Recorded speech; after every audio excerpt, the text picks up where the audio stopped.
நிருபங்கள் அல்லது கடிதங்கள்.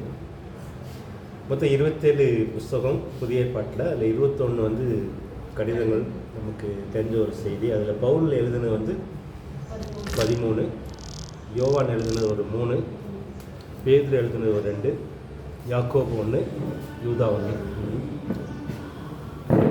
Okay, thank you very much.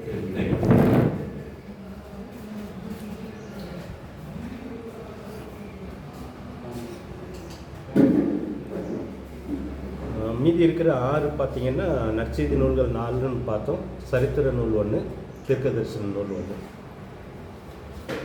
So உங்களுக்கு நமக்கு புதிய ஏற்பாடை வந்து இந்த அளவுக்கு ஒரு பிக்சராக மனசில் வச்சுக்கிட்டிங்கன்னா, ஸோ இதுதான் புதிய ஏற்பாடுன்னு நம்ம புரிஞ்சுக்கலாம்.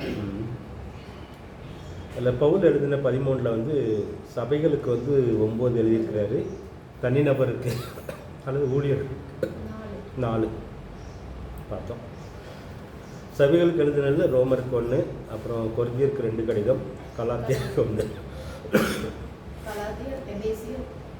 எபேசியர், பிலிப்பியர், தெசலோனிக்கருக்கு 2 கடிதம்.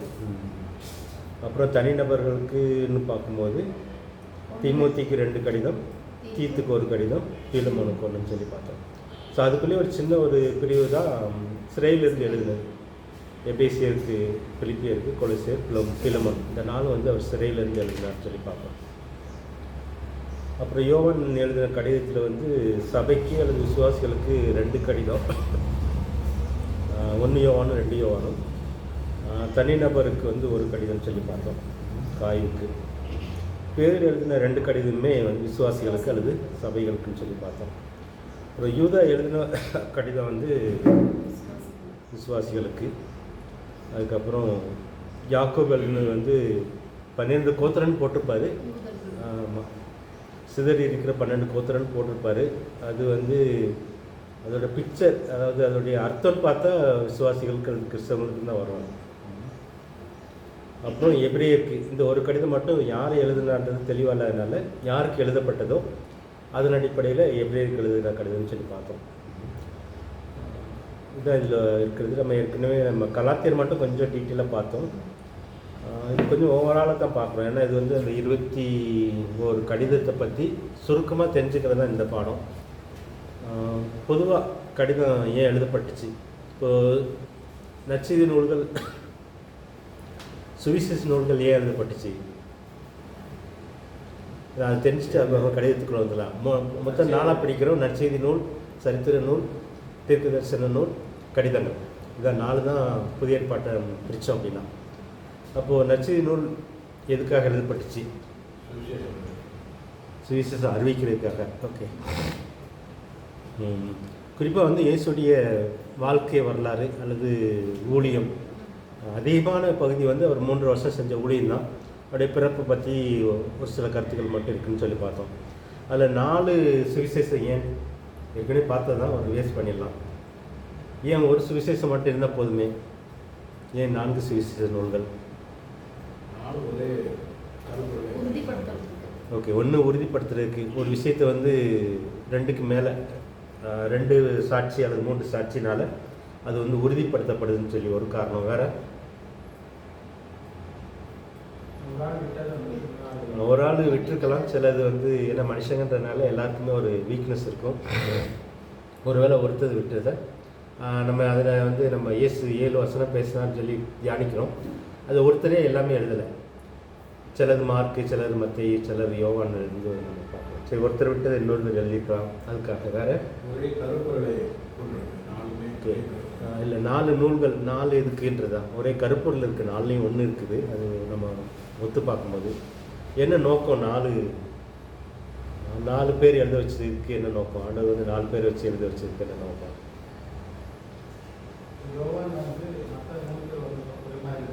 ஓகே, இப்போ அந்த 3 வந்து 4ஆக பிரித்தோம் அப்படின்னு, அதை 2ஆக பிரித்து பார்த்தோன்னா 3 பேர் ஒரே கருப்பு டேன்னு சொல்லும்போது பார்த்தீங்கன்னா இந்த 3 பேருமே பிறப்பு இதை பற்றியெல்லாம் ஒரு மாதிரி எழுதியிருப்பாங்க ஒன்றா.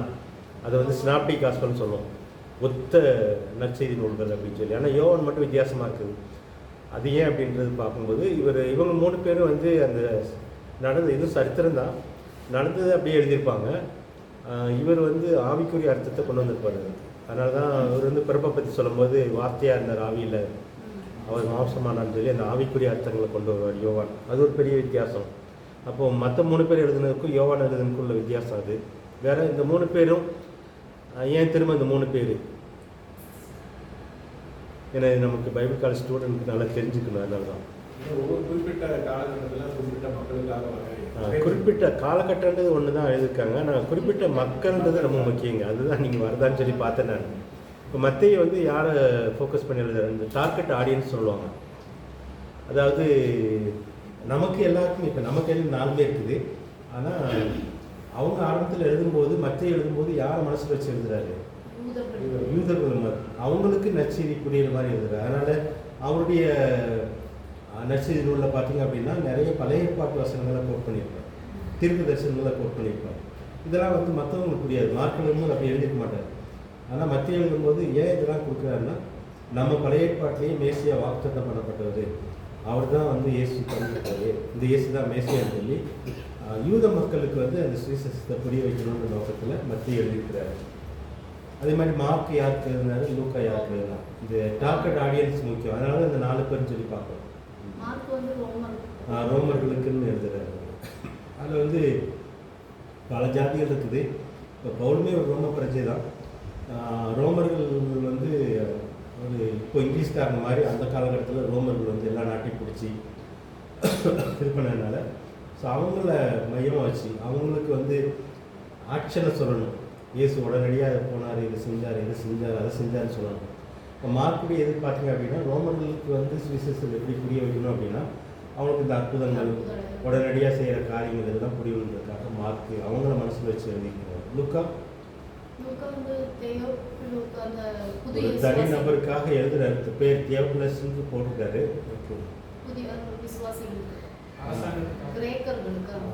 ஆமாம் எழுதுறாரு. இருந்தாலும் அவர் மனசில் எழுதுறது இப்போ லூக்கா மனசில் அப்படி எழுதிருக்கலாம். ஆனால் ஆவியானவர் வந்து லூக்காவை எழுத வைக்கும் போது யாரை மனசில் வச்சு எழுத வைக்கிறாரு? ஒன்று அவர் வந்து அவர் ஆராய்ச்சியாளர், அது ஒன்று. வேறு இந்த டார்கெட் ஆடியன்ஸ் தான் முக்கியம். அவர் வந்து மத்தியுடைய டார்கெட் ஆடியன்ஸ் வந்து யூதர்கள். இவர் மார்க்குடைய டார்கெட் ஆடியன்ஸ் வந்து ரோமர்கள். லூக்காவுடைய டார்கெட் ஆடியன்ஸ் வந்து பிரஜாதிகள் அல்லது எல்லா சமுதாயமும் சேரும். இதை வச்சு எல்லா சமுதாயம். அதனால ஒரு ஆதாம்லேருந்து ஆரம்பிக்கிறார். ஜீனியாலஜி சொல்லும்போது ஆபிரகாம்னு சொல்லுவார். மத்திய சொல்லும்போது ஆபிரகாம்லேருந்து தான் ஜீனியாலஜி கொடுப்பார். ஏன்னா அவங்களுக்கு ஆபிரகாம் தான் முக்கியம் யூத மக்களுக்கு. ஆனால் லூக்கா வந்து ஆதாம்லேருந்து ஆரம்பிப்பார். இயேசுடைய பிறப்பை பற்றி சொல்லும்போது ஆதாம்லேருந்து ஆரம்பித்து இயேசுவை கொண்டு முடிப்பார், ஜீனியாலஜின்னு சொல்லுவார். ஸோ இந்த மாதிரி அவருடைய இப்போ லூக்கா வந்து ஆவியானவர் வந்து பொது ஜனங்கள் அல்லது எல்லா மக்களுக்கும் எல்லா சமுதாய மக்களுக்கும் கொடுத்துக்கிற ஒரு நற்செய்தியாக லூக்கா வச்சு எழுதுறாருன்னு சொல்லி பார்த்தோம். சிறந்த 4 நூல்கள் ஏன் அப்படின்னு சொல்லி பார்த்தோம். அவர் ஒரு சரித்திர ஆராய்ச்சியாளர். சிலர் சொல்லுவாங்க வந்து இந்த லூக்கா வந்து எருசலேமில் வந்து சில வருஷங்கள் இருந்தாலும் இவங்க கூட சீசர்கள் கூட இருக்கிறாரு. அப்போ தான் இது எழுதுறாரு, அங்கே உள்ள இதெல்லாம் ஸ்டடி பண்ணுறாரு. அவரெல்லாம் சும்மா எழுதலை. அவருக்கு ஆவியான ஏழு இருந்தால் கூட நிறைய காரியங்கள் வந்து ஸ்டடி பண்ணுறாரு. இந்த சாஸ்திரிகள் வர்றது நிறைய காரியங்கள் வந்து ஸ்டடி பண்ணி தான் எழுதுறான்னு சொல்லுவாங்க. இந்த இவர் அப்போஸ்தலர் நடவடிக்கையில் இவர் எழுதுகிற சரித்திரனும் அப்போ வந்து இவர் ரோமில் போயிருக்கிறார் பவுல் கூட. அங்கே இருக்கும்போது அந்த சபை சரித்திரத்தை ஒரு ஸ்டடி பண்ணி எழுதுறாரு. அதனால தான் லூக்காவுடைய சுவிசேஷ நூலும் அவர் வந்து எருசலேமிலேருந்து ஸ்டடி பண்ணி எழுதுன்னு சொல்லுவாங்க. எருசலேமில் எத்தனை வருஷம் இருந்தான்னு தெரில. அவர் இந்த லூக்கா வந்து அப்புறம் ரோமில் போய் பவுல் கூட இருக்கும்போது அங்கே ஏன்னா பவுல் கூட தான் ரோமுக்கே போகிறாரு. அந்த அப்போஸ்தலர் நடவடிக்கை வாசிக்கும்போது அங்கே இருக்கும்போது நிறைய காரியங்களை வந்து ஸ்டடி பண்ணுறாரு. சபையுடைய காரியங்கள், அங்கே உள்ள காரியங்கள் ஸ்டடி பண்ணி தான் எழுதுன்னு சொல்லி. ஸோ அதனால தான் வந்து அப்போஸ்தலர் நடவடிக்கைகள் வந்து ஒரு சரித்திர நூல் அப்படின்னு சொல்லி பார்க்குறோம். லூக்காவும் கிட்டத்தட்ட சரித்திர நூல் தான். ஆனால் அதில் நிறைய நற்செய்தி, அதாவது பிரஜாதி மக்களுக்கு அல்லது மற்றவங்களுக்கு வந்து நற்செய்தி புரியுற மாதிரி இந்த நோக்கத்தில் இருக்குன்னு சொல்லி பார்க்குறோம். இன்னொன்று வந்து நம்ம பார்த்தது வந்து தீர்க்க தரிசன நூல். மொத்தம் 4 படிக்கிறோம். நற்செய்தி நூல், கடிதங்கள்,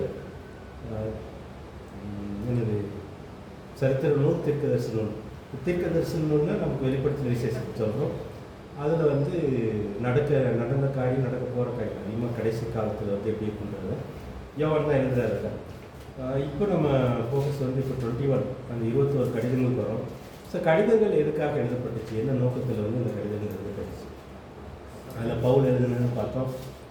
பவுல் தான் அதிகமாக எழுதியிருக்கிறார். 13, யோவான் 3, பேதுரு 2, யாக்கோபு 1, யூதா 1. இந்த கடிதங்கள் வந்து என்ன நோக்கத்தில், இது வந்து ஜென்ரல் இன்ட்ரடக்ஷன் தான். அன்னைக்கு போன வாரத்தில் அவ்வளோவா நம்ம பேசலை. ஸோ இன்றைக்கி நம்ம பேசினா நல்லாயிருக்கும். எதுக்காக இந்த கடிதங்கள் எழுதப்படுது? சபைகள் வந்து ஆவிக்குரிய ரீதியில் வளரும். ஓகே, ஆவிக்குரிய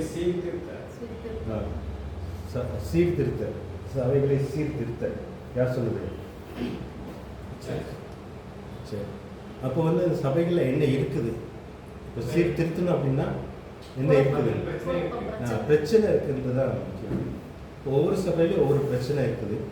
ஸோ அந்த பிரச்சனைகளுக்கு வந்து அந்த சபை உருவாக்கணும். பவுல் வந்து பாரப்படுறாரு, இந்த பிரச்சனையை தீர்க்கணும் அப்படின்றதுக்காக அவர் ஜெபிக்கிறாரு, பாரப்படுறாரு. ஸோ அந்த நாட்களில் வந்து ஆவியானவர் வந்து அவருக்கு ஏவுதலை கொடுத்து எழுத வைக்கிறார். ஸோ அந்த மாதிரி தான் முக்கியமாக இந்த கடிதங்கள்னு பார்க்கும்போது சபை ஆரம்பிக்கப்பட்டாச்சு. இப்போ வந்து நற்செய்தி நூல்களில் நற்செய்தி அறிவிக்கப்படுது. அதுக்கப்புறம் சரித்திர நூலாக்கி அப்போஸ்தலர் நடவடிக்கையில் வந்து சபைகள் உருவாகுது, பரவுது.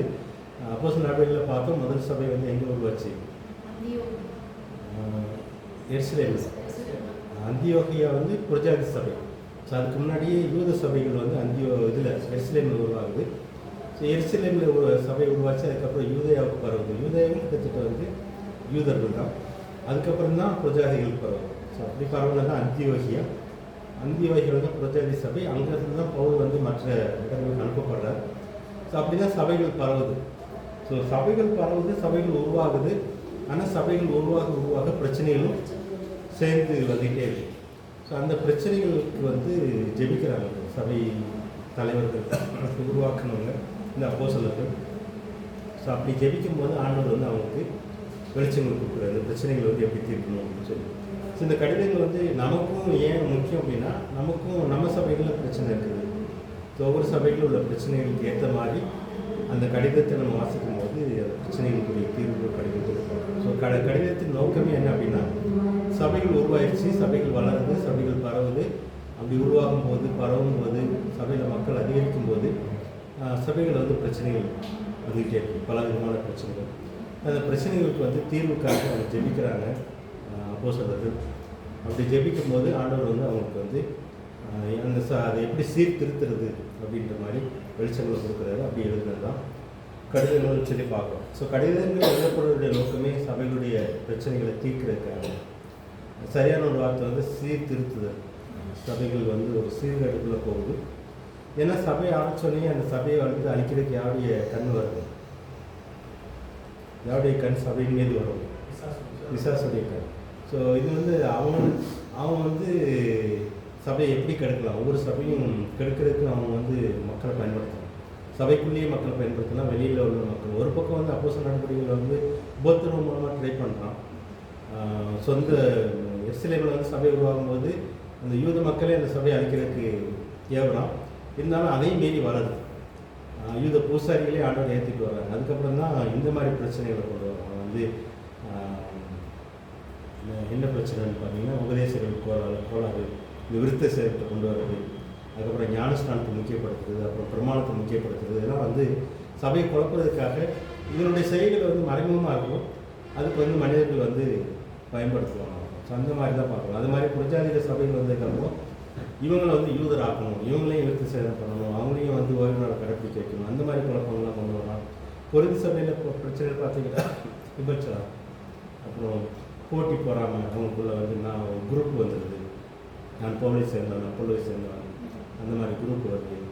ஸோ அப்புறம் அந்த சபையில் வந்து அந்த மாதிரி அதை தீர்க்கிறதுக்காக தான் பிரச்சனைகள் பார்க்கணும். நம்ம கொரிந்துக்குள்ளே போகும்போது அந்த மாதிரி பார்க்கணும். ஸோ அப்படி ஒவ்வொரு சபைக்கும் ஒரு பிரச்சனைன்னு சொல்லி பார்த்தோம். அதை நம்ம கலாத்தியரை தான் போன வாரத்தில் பார்த்தோம். அதை ஒரு தடவை ரிவைஸ் பண்ணிவிட்டு அவங்களுக்கு ஒரு அசைன்மெண்ட் மாதிரி சொன்னேன். எந்த சூழ்நிலையில் இந்த கலாத்தியத்துக்கு கடிதத்தை எழுதுறாங்க, அப்போ அந்த சபையில் என்ன சீர்கேடு இருந்துச்சு, என்ன பிரச்சனை இருந்துச்சு? அந்த யூத சடங்கு வந்து திணிப்பாங்க புரஜாதி, அதனால பிரச்சனை. இப்போ இந்த கலாத்தி சபை வந்து ஒரு பிரஜாதி சபை, யூதர் அல்லாத ஒரு இந்த பிரச்சனை வந்து எப்படி ஆரம்பிக்குது, என்ன மாதிரி பிரச்சனை இருந்துச்சு, என்னென்ன பிரச்சனை இருந்துச்சு இந்த சபையில்? எல்லாரும் விருத்த சேதனம் பண்ணணும், பிரஜாதியார். இவங்க வந்து பிரஜாதியாக இருந்தால் கூட நீங்கள் இது சொன்னது யார், வந்து சொன்னது யார்? நீ விருத்தசேனம் பண்ணணும்னு வந்து பவுல் சொல்லியிருக்க முடியாது. பவுல் தான் வந்து இந்த சபையை உருவாக்குறாருன்னு நினைக்கிறேன். கலாத்தி சபையை வந்து பவுல் மூலமாக உருவாக்குன்னு நினைக்கிறேன். ஏன்னா நீங்கள் இந்த அசைன்மெண்ட்டுக்கு அதை தேடினீங்கன்னா நல்லாயிருக்கும், இந்த சபையுடைய பேக்ரவுண்ட் என்னன்னு சொல்லி. சபை எருசலேமிலிருந்து வந்த சகோதரர்கள் தான் பின்னாடி சொல்லிட்டு இருக்காங்க. கள்ள சகோதரர். அதுதான் இந்த எருசலேமிலிருந்து வந்த சகோதரர்கள் வந்து கள்ள சகோதரர்கள் வந்து முக்கியம். இது வந்து இந்த குழப்பறவங்க வந்து உண்மையான சகோதரர் கிடையாது. அவங்க வந்து ஒருவேளை வந்து கிறிஸ்தவங்கள் ஆயிட்டலாம், அவங்க யூதர் தான், அவங்க கிறிஸ்தவங்கள் ஆயிட்டாங்க. கிறிஸ்தவங்கள் ஆனால் கூட அவங்க உண்மையான கிறிஸ்தவங்கள் இல்லை. அதனால தான் வந்து கள்ள சகோதரன்ற ஒரு பேர் வருது. 120 பேருக்கு மேலே இருக்காங்க. அவங்க அப்போஸ்தலர்கள் கூட 120 பேருக்கு மேலே நிறைய பேரே இருக்காங்க. அதில் எல்லாருமே வந்து புதிய உடன்படிக்கை அவங்க ஏற்றுக்கிறாங்க. இப்போ வந்து 120 பேரா அப்படின்றது நமக்கு சந்தேகம் இருக்குது. அந்த 120 பேர் இருக்கிறதுக்கு வாய்ப்பு இல்லை. ஏன் என்னை பொறுத்தவரை வந்து 120 பேரில் ஒருத்தர் வந்து இது செய்ய மாட்டார். ஏன் செய்ய மாட்டாருன்னு நான் சொல்கிறேன். அவங்கள ஆவியானவர் இருந்தார். அதனால் ஆவியானவரால் நடத்தப்படுறவங்க வந்து இந்த வேலையை செய்ய மாட்டாங்க. அதுக்கப்புறம் ஒரு 3000 பேர் ரட்சிக்கப்பட்டாங்க, அதுக்கப்புறம் ஒரு 5000 பேர் ரட்சிக்கப்பட்டாங்க. சபை பெருகுச்சு. இப்போ வந்து இந்த 120 பேரை நம்ம டார்கெட் பண்ண வேண்டாம், அந்த 12 பேரையும் பண்ண வேண்டாம். இந்த கள்ள சகோதரர் யார் அப்படின்னா, ஏன்னா நம்ம அடுத்து இன்னைக்கு பார்க்க போகிறது வந்து சின்ன கடையம் தான். ஸோ அதுக்குள்ளே இது வரும். ரொம்ப அழகாக சொல்லுவார், சின்ன கடையமாக இருந்தால் கூட அதுக்குள்ளே சொல்லுவார். இந்த கள்ள சகோதரர் யார் அப்படின்னா, இந்த 12 பேரும் இருக்க முடியாது, பவுலும் இருக்க முடியாது, இந்த 120 பேர் இருக்க முடியாது. இவங்க வந்து ரட்சிக்கப்பட்டன்றாங்க, இயேசுவை ஏற்றுக்கொண்டாங்க. ஆனால் இவங்க வந்து ஆனால் அவங்களுக்கு பிடிச்சதெல்லாம் வந்து இயேசு ரொம்ப முக்கியம் கிடையாது, அந்த மதச்சடங்கு ரொம்ப முக்கியம் அவங்களுக்கு. அதுலேயும் குறிப்பாக அந்த மாநாட்டுக்கு போவாங்கல்ல, பவுல் திருப்பி ஒரு கடிதம்லாம் எடுத்துட்டு இதுக்கு திருத்தம் வேணும் அப்படின்னு சொல்லி அங்கே வந்து அந்த எகெயின்ஸ்டாக இருப்பாங்க அந்த எருசலேம் சபைக்குள்ளே அந்த ஒரு குரூப். ஆமாம், அதுமாதிரி சதுசேயர் பரிசேயர் இருக்காங்க. என்ன குரூப்னு நமக்கு தெரியல. பரிசேயர் வந்து வீட்டில் நம்புறவங்க ஓரளவுக்கு. சதுசேயர் வந்து அவ்வளோ ரட்சிக்கப்பட்டாங்க ஒரு பெரிய கேள்வி போயிருக்கலாம். சதுசேயர் தான் அந்த பிரமாணங்களை ஒன்றும் பிடிக்கிறவங்களா இருந்திருக்காங்க. இல்லை, பரிசேயர் வந்து ஏற்றுக்கிட்டாங்க, நிறைய பேர் உயிர்த்தல் இருக்கிறதுனால. சதிசேயர் வந்து அந்த செட்டு வந்து நம்ம இதுலேயே முடிஞ்சிருக்கு, அதுக்கப்புறம் பெருசாக இல்லை. அதாவது பவுல் பிரசங்கிக்கும் போது ஒரு இடத்துல வந்து இவர் தப்பிக்கிறதுக்காக சொல்லுவார், நான் வந்து உயிர்த்தல் நம்புறதுனால ஒரு ஒரு ஒரு கூட்டம் இருக்கும், ஒரு கூட்டத்தில் வந்து ஒரு நியாயம் விசாரிக்கும் போது வந்து நான் பரிசெயன்றதுனால இவங்க வந்து என்னை அடிக்க பார்க்குறாங்கன்ற மாதிரி சொல்லி தப்பிப்பாருக்காக. பேரு இல்லை, பவுல் தான்.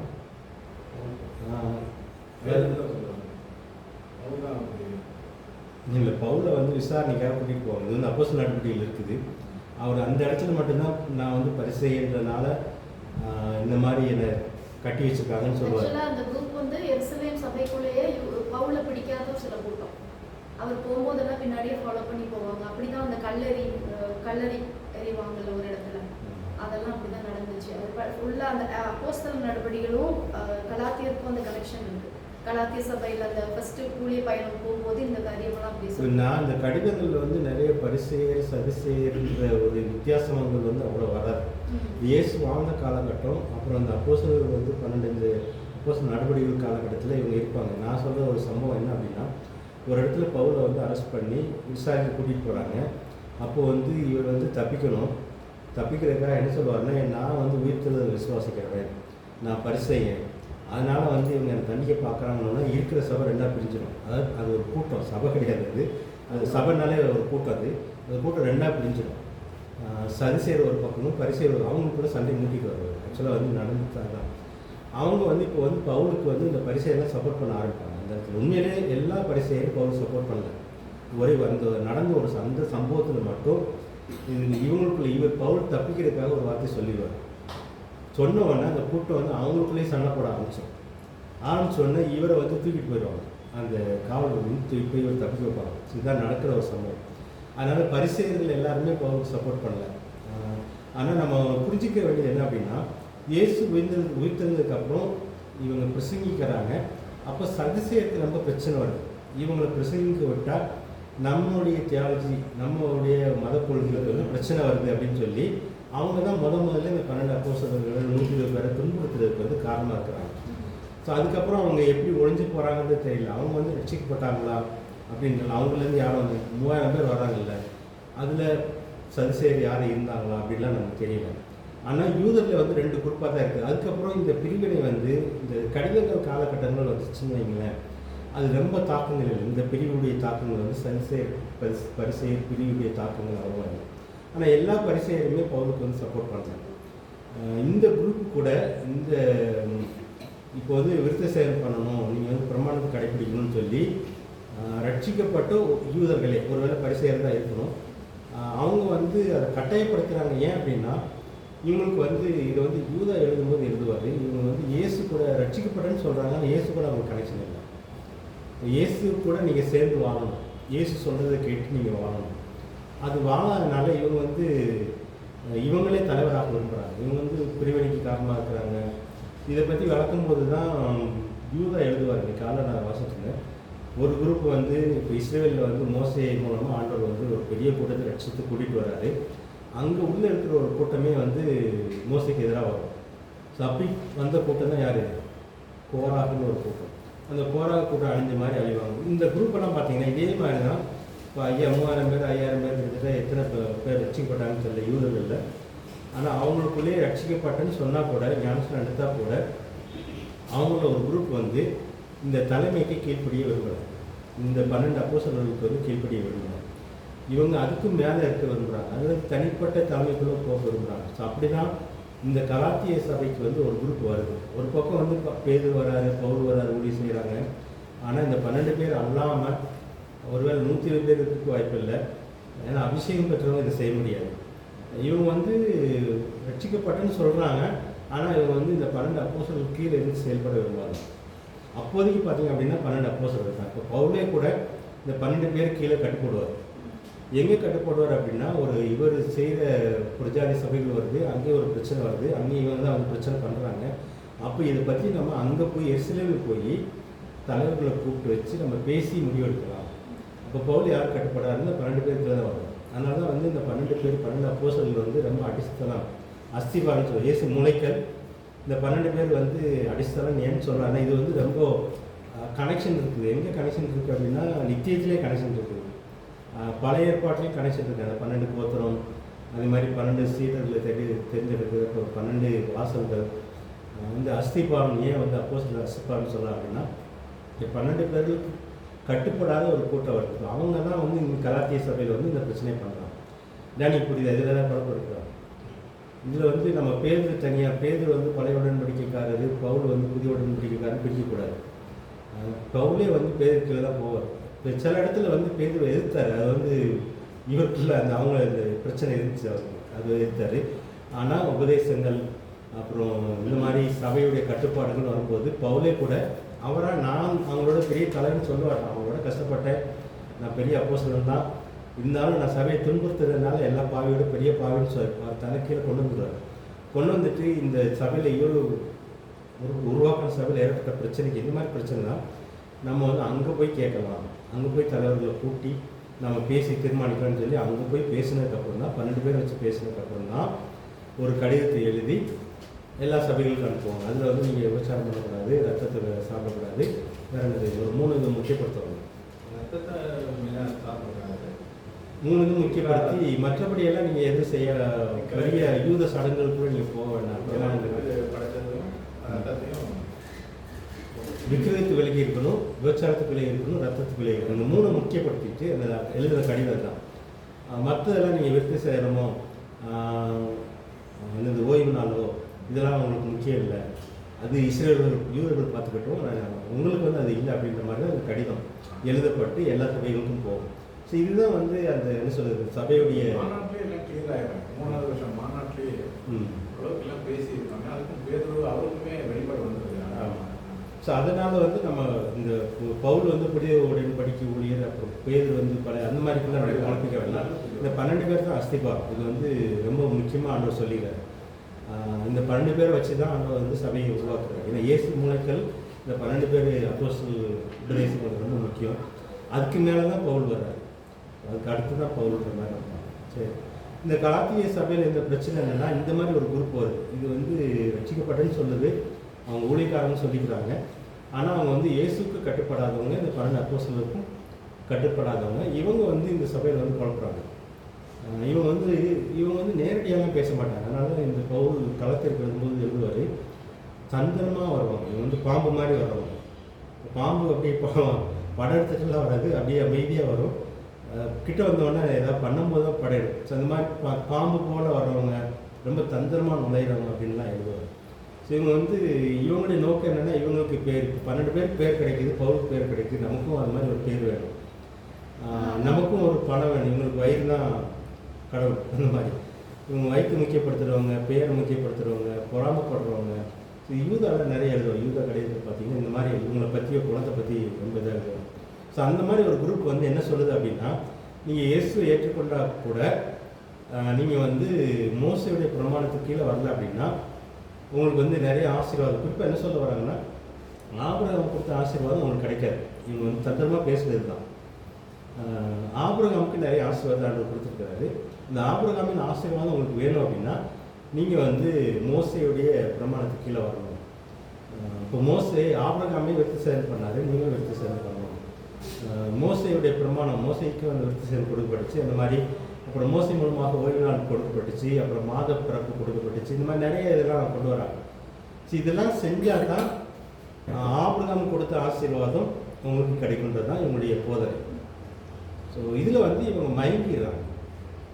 இவங்க மயங்கினதுனால என்ன நடக்குது இந்த சபையில், கலாத்திய சபையில்? அதாவது பவுல் சொன்ன, அதனால தான் நற்செய்தி என்னன்றதை வளர்க்குற முதல் அதிகாரத்தில் இந்த கடிதம் எழுதக்கூடிய நோக்கம் இதுதான். இந்த சபையோட சிச்சுவேஷன் புரிஞ்சால் தான் இந்த கடிதத்தில் உள்ள காரியங்கள் நமக்கு வந்து விளக்கமாக புரியும். இவங்க வந்து அதனால தான் அவங்களை குத்திலாத காலத்தில் இவங்களை மயக்கிறோன்னு யார்? மயக்கிறோன்னா வெட்டக்கும்பலை பார்த்தீங்கன்னா தல்மத்து விட்டது தான். உங்களுக்கு வந்து தலை மருந்து போட்டது யார்? இப்போ வந்து என்ன சொல்லுவாங்க, மை வச்சது யார்? கிட்டத்தட்ட அந்த அர்த்தம் வரும். அந்த மை வைக்கிறதுன்னு சொல்லுவாங்கள்ல, இந்த பிள்ளையை மயக்கிறது, பொண்ணை ஆம்பளை மயக்கிறது, இந்த மாதிரி. ஸோ இந்த மாதிரி ஒரு இதைத்தான் இவங்க செய்கிறாங்க. இந்த கள்ள சபைகள் வந்து செய்கிற காரியம் என்னன்னா, இந்த உண்மையான நற்செய்தியை விட்டு அவங்க வெளியே கொண்டு போகணும். உண்மையான நற்செய்தி அப்படின்னா என்னன்றதை அதை வளர்க்குறாரு முதல் அதிகாரம். இந்த உண்மையான நற்செய்தியை விட்டு விலக்கி ஒரு போலியான செய்திக்குள்ளே கொண்டு போகணும். இந்த போலியான செய்தியை அவங்க கட்டமைக்கிறாங்க. அது பழைய ஏற்பாட்டிலேருந்து எடுத்து ஆபிரகாமுடைய ஆசீர்வாதம், ஆபிரகாம் கொடுத்த வாக்குத்தத்தத்தை சுதந்திரிக்கணும் அப்படின்னா நீங்கள் வந்து இதுக்கெல்லாம் கட்டுப்படணுன்றது. ஸோ அந்த மயக்கத்துக்கு போனதுனால இவங்க எப்படி இருக்கிறாங்க கலாத்திய சபை?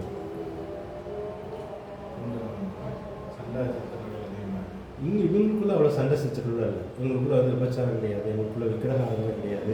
கொரிந்தி சபையில் இந்த பிரச்சனைகள் இல்லை. அதனால் அந்த பிரச்சனைகள் வந்து ஒவ்வொரு சபைக்கும் வித்தியாசப்படும். கொரிந்தி சபையில் விபச்சாரம் இருந்துச்சு, கொரிந்தி சபையில் வந்து விக்கிரகாரம் இருந்துச்சு, கொரிந்தி சபையில் பிரிவில் இருந்துச்சு. ஆனால் இந்த கலாத்திய சபையில் இதெல்லாமே எதுவுமே கிடையாது. விபச்சாரம் கிடையாது, வேறு விக்கிரகாரமே கிடையாது.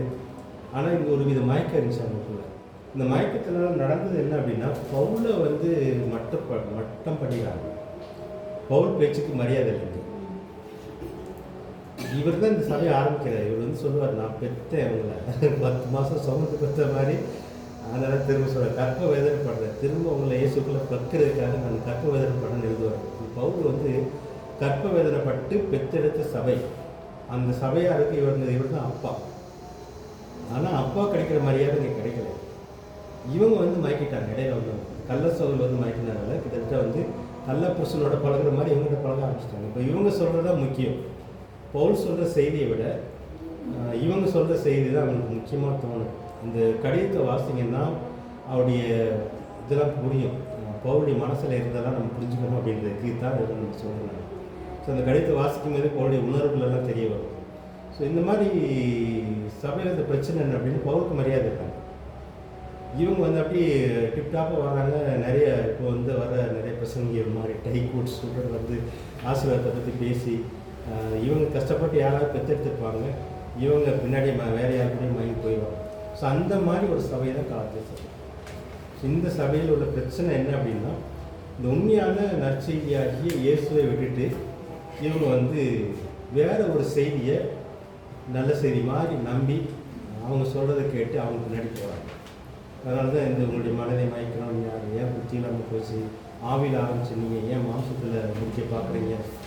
உங்களை நான் திரும்ப நீங்கள் இயேசுக்குள்ளே உங்களை பெற்றெடுத்து நான் வந்து கற்ப வேதனைப்படுகிறேன். எல்லா ஃபீலிங்ஸும் அந்த கடிதத்தில் வரும். ஸோ இதுதான் அந்த சபையில் உள்ள பிரச்சனை. வேறு ஏதாவது கேட்க விரும்புறீங்களா, சொல்ல விரும்புறீங்க? அதுதான் அந்த சபையினுடைய நீங்கள் இதில் பார்க்கணும். நம்ம சுருக்கமாக தான் பார்க்க போகிறோம். அந்த கடிதம் புரியணும் அப்படின்னா, அதனால் உங்களுக்கு அசைன்மெண்ட் மாதிரி கொடுத்த போன சனிக்கிழமை அந்த சபையுடைய சூழ்நிலை என்ன, எந்த பேக்ரவுண்டில் இந்த கடிதத்தை எழுதுறாரு அப்படின்னு நம்ம தெரிஞ்சிட்டோம் அப்படின்னா கடிதம் நல்லா புரியும். இல்லைன்னா நமக்கும் சில குழப்பங்கள். இப்போ புரியுது தானே?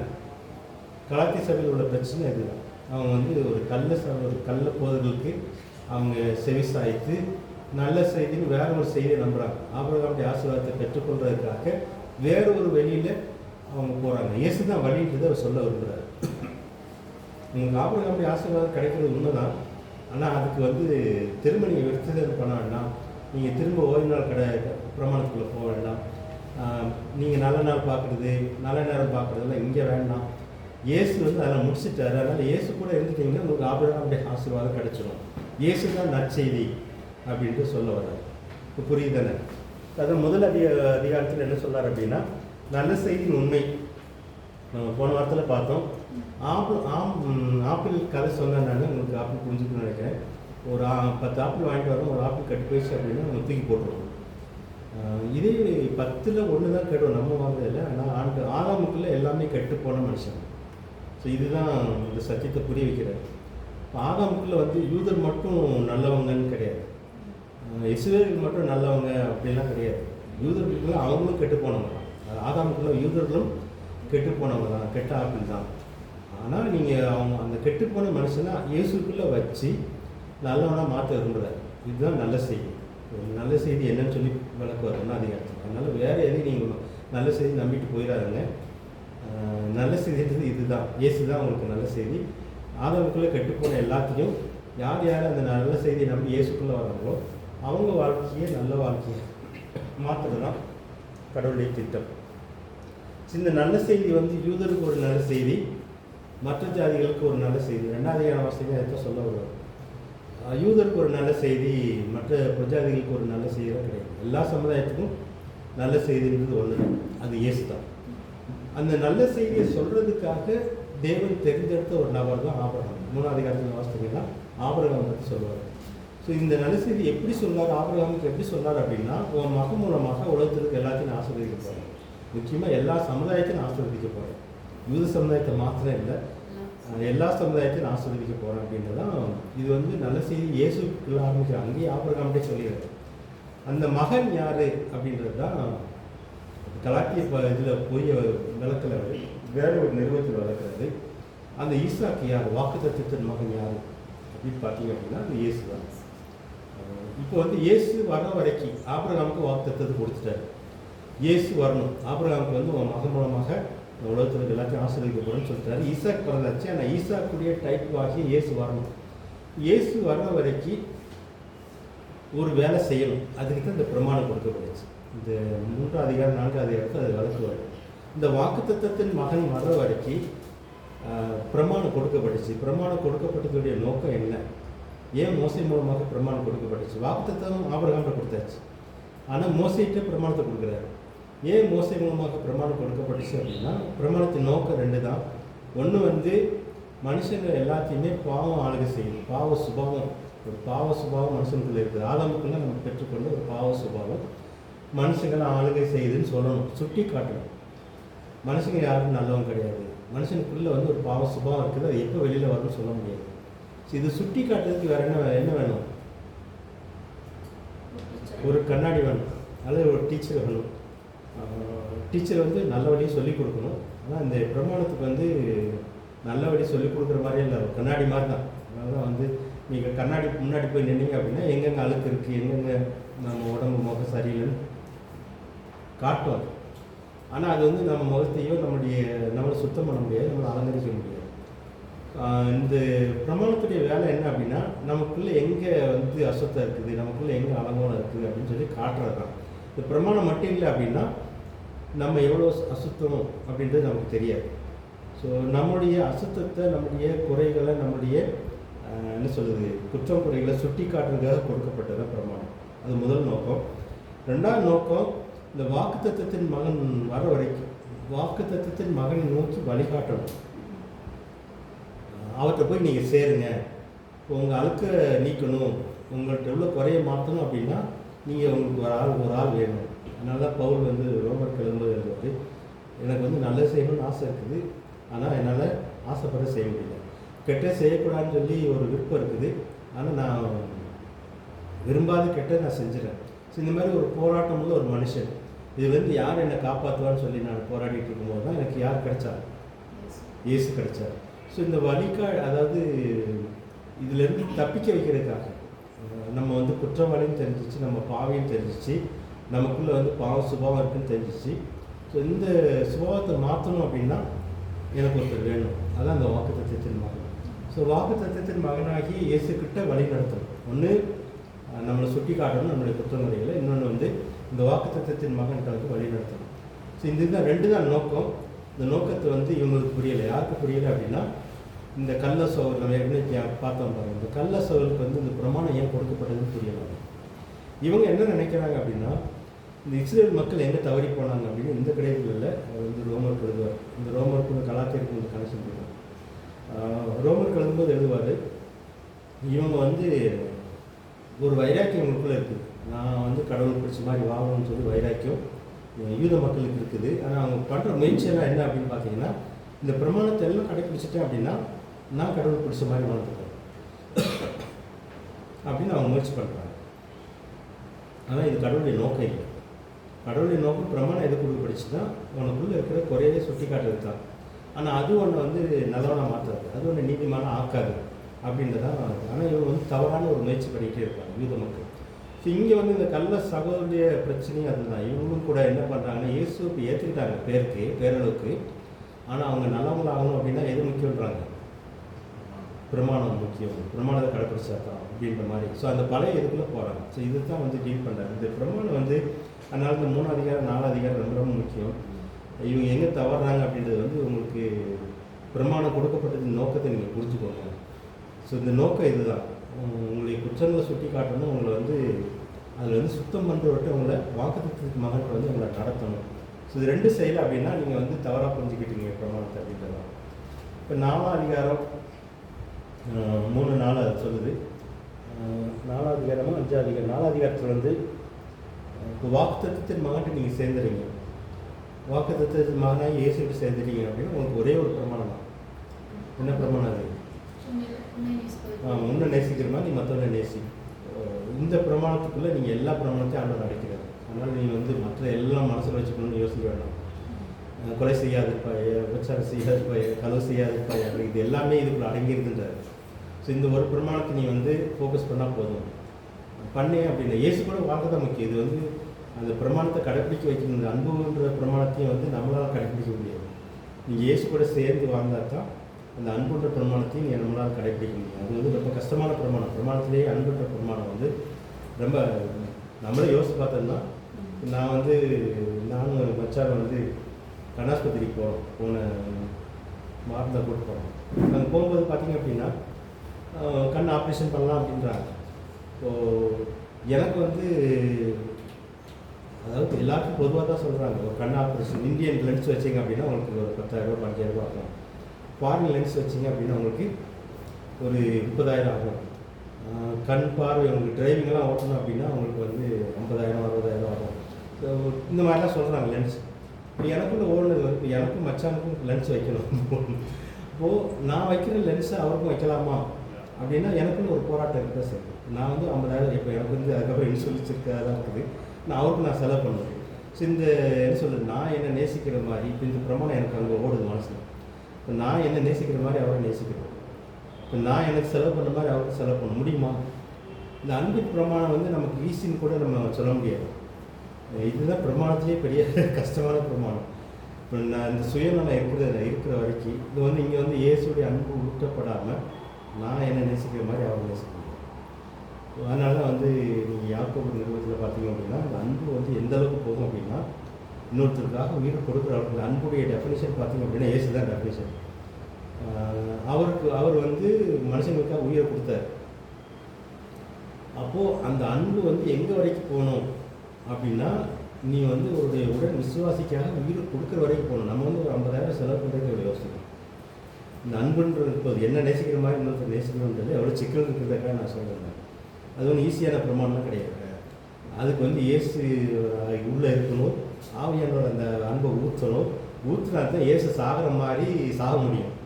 நான் வந்து இப்போ இன்னொரு விசுவாசிக்காக சாகிற ஒரு சூழ்நிலை வருது. நான் செத்தேன் அப்படின்னா இன்னொருத்தன் வந்து நரகத்துக்கு போகாமல் தப்பிக்கலாம் அப்படின்ற ஒரு சூழ்நிலை இருக்குது. பவுல்லாம் எழுதுறாரு. பவுல் எழுதும்போது என் மக்களுக்காக நான் சபிக்கப்பட்டு போனால் இந்த அன்பை ஊற்றுறது அது சும்மாவே எழுத முடியாது. இப்போ வந்து இவரே நரகத்துக்கு போகிறேன்றாரு.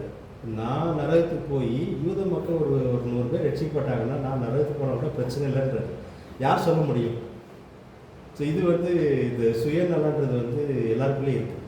ஸோ இந்த அன்புன்றது இந்த பிரமாணம் வந்து இந்த புதிய கிருபையின் பிரமாணம், அன்பின் பிரமாணன்றதுலாம் ரொம்ப ஈஸியாக கிடையாது. இங்கே வந்து இந்த அன்பின் ஆவியானவர் ஊற்றப்பட்டால் தான் இப்போ இயேசுக்கு இந்த ஆவியானவர் ஊற்றப்பட்டார், அதனால் அவர் உயிரை கொடுக்குறாரு. இப்போ நமக்கே கூட எங்கே இப்போ ஸ்தேவான் வந்து சாகுறாரு, இவங்களை மன்னிங்க அப்படின்னு சொல்லிட்டு சாகுறாரு. அதுதான் அந்த என்ன சொல்கிறார் அந்த அன்பின் பிரமாணத்தின் ஆழம் அல்லது உயரம். அது வந்து ரொம்ப சொல்ல முடியாது, விவரிக்க முடியாத ஒரு காரியம். ஸோ இந்த மாதிரி இது வந்து ஈஸியாகவும் எடுத்துக்க முடியாது. இந்த பிரமாணத்தை நீங்கள் யோசித்து பார்த்தோம் அப்படின்னா, நம்ம தனியாக யோசித்து பார்த்தோம் அப்படின்னா ரொம்ப ரொம்ப கஷ்டமாக இருக்கும். அதுக்குள்ளே அது ஏன் கஷ்டன்றது வந்து சுயநலம். அந்த சுயநலம் போகணும் அப்படின்னா இயேசுடைய நலம், இயேசுவோட சேர்ந்து நம்மளும் இயேசுவோட ஒன்றாகி அவர் மாதிரி யாக்கோபு எழுதும்போது அன்புடைய இது வந்து பார்த்திங்கன்னா உயிர் கொடுக்குற வரைக்கும் போகிறது. ஸோ அதனால் வந்து புதிய உடன்படிக்கை இது வந்து ரொம்ப ஈஸிலாம் நம்ம சொல்லிட்டு போக முடியாது. கிருபை அதெல்லாம் ரொம்ப ஈஸிலாம் சொல்ல முடியாது. அந்த பிரமாணத்துக்குள்ளே அடக்கிறார். அதனால தான் எல்லா பிரமாணத்தையும் இதுக்குள்ளே அடைக்கிறேன்றது.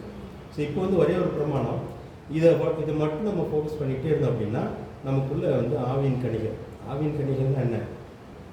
கடவுளுடைய குணங்கள். இதுக்குள்ளே தான் அந்த அன்பு வருது, இதுக்குள்ளே தான் அந்த சந்தோஷம் வருது, இதுக்குள்ளே தான் அந்த சமாதானம் வருது, இதுக்குள்ளே தான் அந்த இச்சை அடக்கம் வருது, இதுக்குள்ளே தான் வந்து விசுவாசம் வருது. ஸோ இது எல்லாமே உங்களுக்குள்ளே வரும்.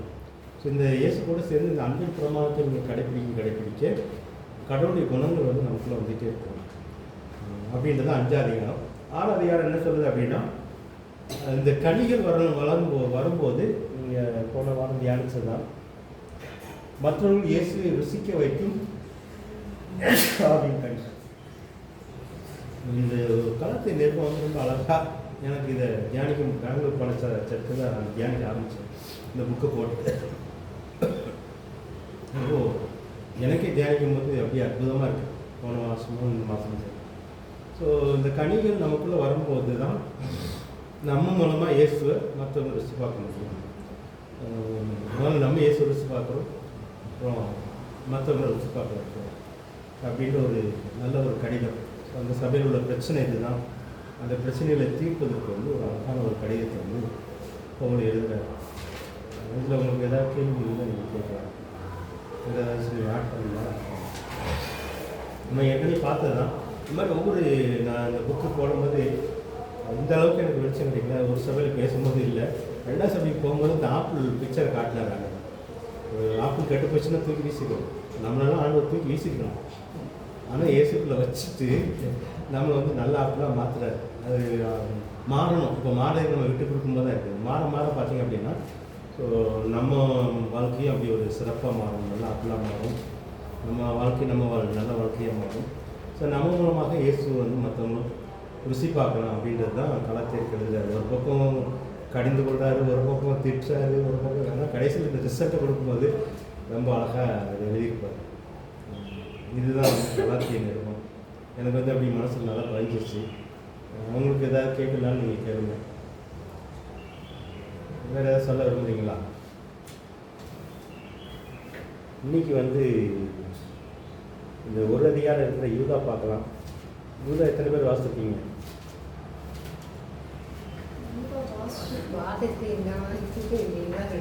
எப்படி யூதா வந்து இதோட கொஞ்சம் கனெக்ஷன் இருக்கும். அந்த கள்ள சோதனை பற்றி நல்லா எழுதுவார். இது யூதா யாருன்னு பார்த்தோம் நம்ம ஞாபகம் இருக்குதா? இயேசுடைய தம்பி, இயேசு கூட பிறந்தவர், இயேசுடைய சகோதரர், மரியாள் பெற்றெடுத்த மகன். இவர் வந்து ஒரு கடிதம் எழுதணும்னு விரும்புகிறார். இவர் வந்து 12 கோத்திரத்துக்கு தான் எழுதுறாரு. குறிப்பாக வந்து இவர் மனசில் இருக்கிறதெல்லாம் வந்து இஸ்ரேல் மக்கள் தான். பொதுவாக வந்து ரட்சிப்பை பற்றி எழுதணும் அப்படின்னு தான் அவருக்கு முதல்ல ஒரு ஏவுதல் வருது, ஒரு ஆசை வருது. ஆனால் அதுக்கப்புறம் மனசை மாற்றுறாரு, இவர் மாற்றுறாரு, ஆவியானவர் தான் மாற்றிருக்கணும். மனசை மாற்றி வந்து இந்த கடிதத்தை எழுதுறாரு. இந்த கடிதத்தை பற்றி இது இருக்கிறது ஒரு என்ன சொல்ல ஒரே ஒரு சாப்டர் தான், மொத்தம் 25 வருஷம்னு நினைக்கிறேன். ஆனால் இதை பற்றி பெரிய புக்கெலாம் எழுதியிருக்காங்க. இதுக்கு விளக்க உரை பார்த்தீங்கன்னா, கமெண்ட்ரி பார்த்தீங்க அப்படின்னா பெரிய கமெண்ட்ரிலாம் இருக்குது. அதனால் வந்து கமெண்ட்ரி அந்தளவுக்கு எழுதணும் அப்படின்னா இதுக்குள்ள அவ்வளோ சரக்கு இருக்குன்னு அர்த்தம். அதனால் வந்து ரொம்ப சின்ன கடிதமாக இருந்தால் கூட நிறைய சரக்குள்ள ஒரு கடிதம் இது. நான் வந்து சும்மா அவுட்லைன் தான் வச்சுட்டேன், பார்க்கலாம். இதுக்கு வந்து தலைப்பு வச்சிங்க அப்படின்னா இப்படி தலைப்பு வைக்கலாம். ஓகே, வாசிக்க முடியுது தானே அவங்களுக்கு, எழுத்து ஓகே தானே. இது வந்து 12 கோத்திரத்துக்கு எழுதினா கூட நீங்கள் சபைகளுக்குன்னு எடுத்துக்கலாம், விசுவாசிகளுக்கு எடுத்துக்கலாம். ஏன்னா அவர் வந்து 12 கோத்திரம் எழுதும்போது ரட்சிக்கப்படாதவங்க மனசில் வச்சுலாம் அது எழுதலை. ஒருவேளை அவங்களும் மனசில் இருக்கலாமா இருக்கும். குறிப்பாக வந்து ஒரு நியாயத்தீர்ப்பை பற்றி எழுதுகிறாரு. யாருக்கு நியாயத்தீர்ப்பை பற்றி எழுதுகிறாரு அப்படின்னா, கடவுளை பற்றி தப்பாக சொல்லி கொடுத்து அவரை எதிர்க்கிறவங்க அப்படின்றாரு. இவங்கள வந்து அதனால தான் இந்த ஆன்டி கிரைஸ்ட்னாலே இவங்களுக்கு எதிர் கிறிஸ்து, அது என்ன எதிர்க்கிறவங்கன்ற ஒரு மீனிங் வரும். ஆன்டி கிரைஸ்ட்டை பற்றி தான் எழுதுகிறாரு. கடவுளை பற்றி தப்பாக சொல்லி கொடுக்குறவங்களுக்கு வந்து தண்டனை வந்து நிச்சயம், அதனால் நீங்கள் கவனமாக இருங்க அப்படின்னு எழுதுகிறாரு. ஒருவேளை வந்து கள்ளசபையில் மனசில் வச்சு எழுதுகிறாரான்றது தெரியல. ஆனால் விசுவாசிகளுக்கு தான் வந்து எச்சரிக்கை கொடுக்குறாரு. ஸோ 1 வசனம் 2 வசனத்துக்கு 12 கோத்திரம் வாழ்த்து சொன்னார். அப்புறம் 3-4 நீங்கள் வாசிங்களே, 3-4 யாரை வாசிக்கிறீங்களா? பிரியமானவர்களே, பொதுவான ரட்சிப்பை குறித்து உங்களுக்கு எழுதும்படி நான் மிகவும் கருத்துள்ளவனாய் இருக்கையில், பரிசுத்தவான்களுக்கு ஒரு விசை ஒப்புக் கொடுக்கப்பட்ட விசுவாசத்திற்காக நீங்கள் தைரியமாய் போராட வேண்டும் என்று உங்களுக்கு எழுதி உணர்த்துவது எனக்கு அவசியமாய் கண்டது. இது 4 வரைக்கும் 4 வசனம். ஏனெனில் நமது தேவனுடைய கிருபையை காம விகாரத்துக்கு ஏதுவாக புரட்டி ஒன்றான ஆண்டவராகிய தேவனையும் நம்முடைய கர்த்தராகிய இயேசு கிறிஸ்துவையும் மறுதலிக்கிற பக்தியற்றவர்களாகிய சிலர் பக்க வழியாய் நுழைந்திருக்கிறார்கள். அவர்கள் இந்த ஆக்கினைக்குள்ளானவர்கள் என்று பூர்வத்திலே எழுதியிருக்கிறது. இப்போ இங்கே வந்து ஒரு குரூப் வருது. அது வந்து கள்ள சோறு சொல்லலாம், கள்ள உபதேசிகள் சொல்லலாம், கள்ள தீர்க்கதரிசிகள் சொல்லலாம். இவங்க வந்து ஏற்கனவே ஊழியக்காரங்க மாதிரி வர்றாங்க. இவங்க வந்து ஊழியக்காரங்க தான், ஆனால் உண்மையான ஊழியக்காரங்க இல்லை, அது மத்திய மனசில் வச்சுக்கணும். ஆனால் இவங்க வந்து ஒரு காலகட்டத்தில் வந்து ரட்சிக்கப்பட்டவங்க, ஆனால் வந்து மறுதளித்தவங்கன்னு வரும்போது பார்த்தீங்கன்னா, மறுதளிக்கிறதுன்னு என்னது? முதல்ல தெரிஞ்சிச்சுன்னு சொல்லி தெரியாதுன்னு சொல்கிறவங்க. முதல்ல எனக்கு இயேசுவை தெரியாதுன்னு சொல்லிட்டீங்கன்னா உங்களுக்கு பிரச்சனை இல்லை. ஆனால் இயேசுவை தெரிஞ்சிச்சுன்னு சொல்கிறோம், அதுக்கப்புறம் கொஞ்ச நாள் கழிச்சு தெரியலன்னு சொல்கிறோம். இது இந்த மறுதளிப்புன்றது எங்கே போகிறது அப்படின்னா, இந்த மாதிரி குரூப் இவங்க வந்து இயேசு ஏற்றுக்கொண்டாங்க, ஆனால் இவங்க வந்து இயேசு கூட சேர்ந்து வாழ இவங்க வந்து புரட்டுறாங்க. இந்த கிருபைன்றதை வந்து வித்தியாசமாக இன்டர்பிரட் பண்ணுறாங்க. இந்த சூப்பர் கிரேஸ்ன்றது கிருபையை வந்து தவறாக சொல்லி கொடுக்குறாங்க ஒரு குரூப் வருது. இவங்க வந்து நீங்கள் என்ன செஞ்சாலும் ஆண்டவர் மன்னிச்சிடுவார் அப்படின்றத அவங்களுடைய உபதேசம். இவங்க வந்து ஊழியக்காரங்க, ஆனால் அவங்க வந்து உண்மையான ஊழியக்காரங்க இல்லை அப்படின்ற சொல்கிறார். இந்த குரூப்பை பற்றி தான் அவர் எழுதுகிறார். இவங்க வந்து கடவுளை பற்றி உண்மையை சொல்லி கொடுக்காதவங்க, அதனால் இவங்க சுத்தம் இல்லாதவங்க. இவங்க ஏற்கனவே சுத்தம் ஆனவங்க, அதுக்கப்புறம் தீட்டாயிட்டாங்க, சுத்தத்திலிருந்து போயிட்டாங்க. ஸோ அந்த மாதிரி ஒரு குரூப்பை பற்றி எழுதுகிறாரு. இவங்களுக்கு என்ன தண்டனை கிடைக்குன்றது தான் அடுத்த குரூப்பில் எழுதுகிறாரு. ஸோ நீங்கள் வந்து 5-7 வரைக்கும் ஸோ 5-7 வரைக்கும் வாசிக்கிறீங்களா? நீங்கள் முன்னமே அறிந்திருந்தாலும் நான் உங்களுக்கு நினைவூட்ட விரும்புகிறது என்னவெனில், கர்த்தர் தமது ஜனத்தை எகிப்து தேசத்திலிருந்து வரப்பண்ணி ரட்சித்து பின்பு விசுவாசியாதவர்களை அழித்தார். தங்களுடைய ஆதி மேன்மையை காத்து கொள்ளாமல் தங்களுக்குரிய வாசஸ்தலத்தை விட்டுவிட்ட தூதர்களையும் மகா நாளில் நியாய தீர்ப்புக்கென்று நித்திய சங்கிலிகளாலே கட்டி அந்தகாரத்திலே அடைத்து வைத்திருக்கிறார். அப்படியே சோதோம் கோமோரா பட்டணத்தார்களும் அவைகளுக்கு சூழ்ந்த பட்டணத்தார்களும் அவர்களே போல் விபச்சாரம் பண்ணி அந்நிய மாம்சத்தை தொடர்ந்து நித்திய அக்கினியால் ஆக்கினியை அடைந்து திருஷ்டாந்தமாக வைக்கப்பட்டிருக்கிறார்கள். இதில் வந்து சுருக்கமாக என்ன சொல்கிறாருன்னா, கடவுளை இந்த மாதிரி எதுக்குறவங்களுக்கு இவங்க வந்து நேரடியெல்லாம் எதுக்கலை, ஒரு மறைமுகமாக ஒரு கள்ள போதனை மூலமாக இவங்க உண்மையிலே கடவுளை எதிர்த்தாங்கன்னா தெரிஞ்சிடும். இப்போ வந்து நம்ம நாட்டிலலாம் பார்த்தீங்க அப்படின்னா பெரியார் குரூப் இருக்குது. அவங்க வந்து கடவுளை இல்லைன்னு சொல்லி நேரடியாக எதுக்குறவங்க. அவங்கள வந்து நம்ம ஈஸியாக தெரிஞ்சுக்கலாம். அவங்க வந்து கடவுளை இல்லைன்றவங்க, அதனால் இஷ்டம் போல் வாழ்கிறாங்க அப்படின்ற மாதிரி. ஆனால் இந்த குரூப் அப்படி கிடையாது. இவங்க கடவுளை எதிர்க்கிறாங்க. ஆனால் எப்படி எதிர்க்கிறாங்க அப்படின்னா, இவங்கள ஆன்டி கிரைஸ்ட் அல்லது அந்தி கிறிஸ்துன்ற அவருடைய அர்த்தம் வந்து எப்படின்னா, கடவுளை பற்றி தப்பாக சொல்லிக் கொடுக்குறது, கிருபையை வந்து தப்பாக சொல்லிக் கொடுக்குறது. ஸோ அது மூலமாக எதிர்க்கிறாங்க. இவங்களுக்கு உதாரணத்தை வந்து ஒன்று வந்து இஸ்ரவேலர்களை பற்றி சொல்கிறாரு, இன்னொன்று வந்து ஏஞ்சல்ஸை பற்றி சொல்கிறாரு, மூணாவது வந்து சோதன்குமாரை பற்றி சொல்கிறார். 3 எக்ஸாம்பிள் சொல்கிறார். இப்போ சில இடங்களில் சொல்லுவாங்க, நீங்கள் ஒரு தடவை ரட்சிக்கப்பட்டீங்கன்னா அந்த ரட்சிப்பை வந்து யாருமே எடுக்க முடியாது அப்படின்ற மாதிரி ஒரு உபதேசம் இருக்குது. அது உண்மையா அப்படின்னா, இந்த வசனத்தின்படி யூதா நிருபத்தின்படி பார்த்தீங்க அப்படின்னா அது உண்மை இல்லை. இப்போ வந்து ஏன் இல்லை அப்படின்னா, இப்போ இவங்க எல்லாருமே, இந்த இஸ்ரவேலர்கள் எல்லாருமே மோசைக்குள்ளாக ஞானஸ்நானம் பெற்றவங்க. இவங்க எல்லாருமே ஞான கண்மொழியாகி கிறிஸ்துவின் தண்ணீரை குடித்தவங்க. அப்படி இருந்தும் கீழ்ப்படியாத ஒரு குரூப்பை வந்து அழிச்சிட்டார். அதை பற்றி தான் சொல்கிறாங்க. கீழ்ப்படியாமையால் அழிந்த இஸ்ரவேலர்கள். இவங்க யார்? நம்ம ஏற்கனவே பார்த்தோம். யார் அவங்க? கோராகு கூட்டம் வந்து மோசை எதிர்க்கிறாங்க. அதில் வந்து இப்போ வந்து மோசையை மிரியாம் கூட எடுத்தாங்க. மிரியாமும் வேறு யார்? மிரியாம் கூட யாரோ இருக்கும்போது அவங்களுக்கு வந்து ஒரு தண்டனை மட்டும் வரும். அதுக்கப்புறம் அவங்க சுத்தமாயிடுவாங்க. மிரியாம் வெண் குஷ்டம் வரும், அப்புறம் சுத்தமாயிடும். ஏன்னா ஒரு பாடத்தை உணர்த்துறதுக்காக ஒருத்தி, அதாவது ஒருத்தர் தீட்டானா இதனால் விளக்கம் ஆண்டவர் அப்படியெல்லாம் பேசுவார். இப்போ வந்து என்னை பற்றி தப்பாக சொன்னால் அதனால் இவளுக்கு வந்து கொஞ்ச நாள் சுத்தம் இல்லாமல் இருக்கட்டும், அப்புறம் சுத்தமாகன்ற மாதிரி. இப்போது மீடியம் சுத்தமான மாதிரி இந்த குரூப் சுத்தமாகலை.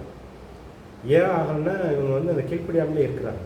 முக்கியமாக தெரிஞ்சுக்க வேண்டியது, நம்ம ஒரு வேளை நம்ம தெரியாமல் ஆண்டவருக்கு தெரியாமல் மீடியம் பேசுனது தெரியாமல் பேசிட்டான். ஆண்டவர் ஒன்றை மோசைன்றது வந்து தம்பி தான்.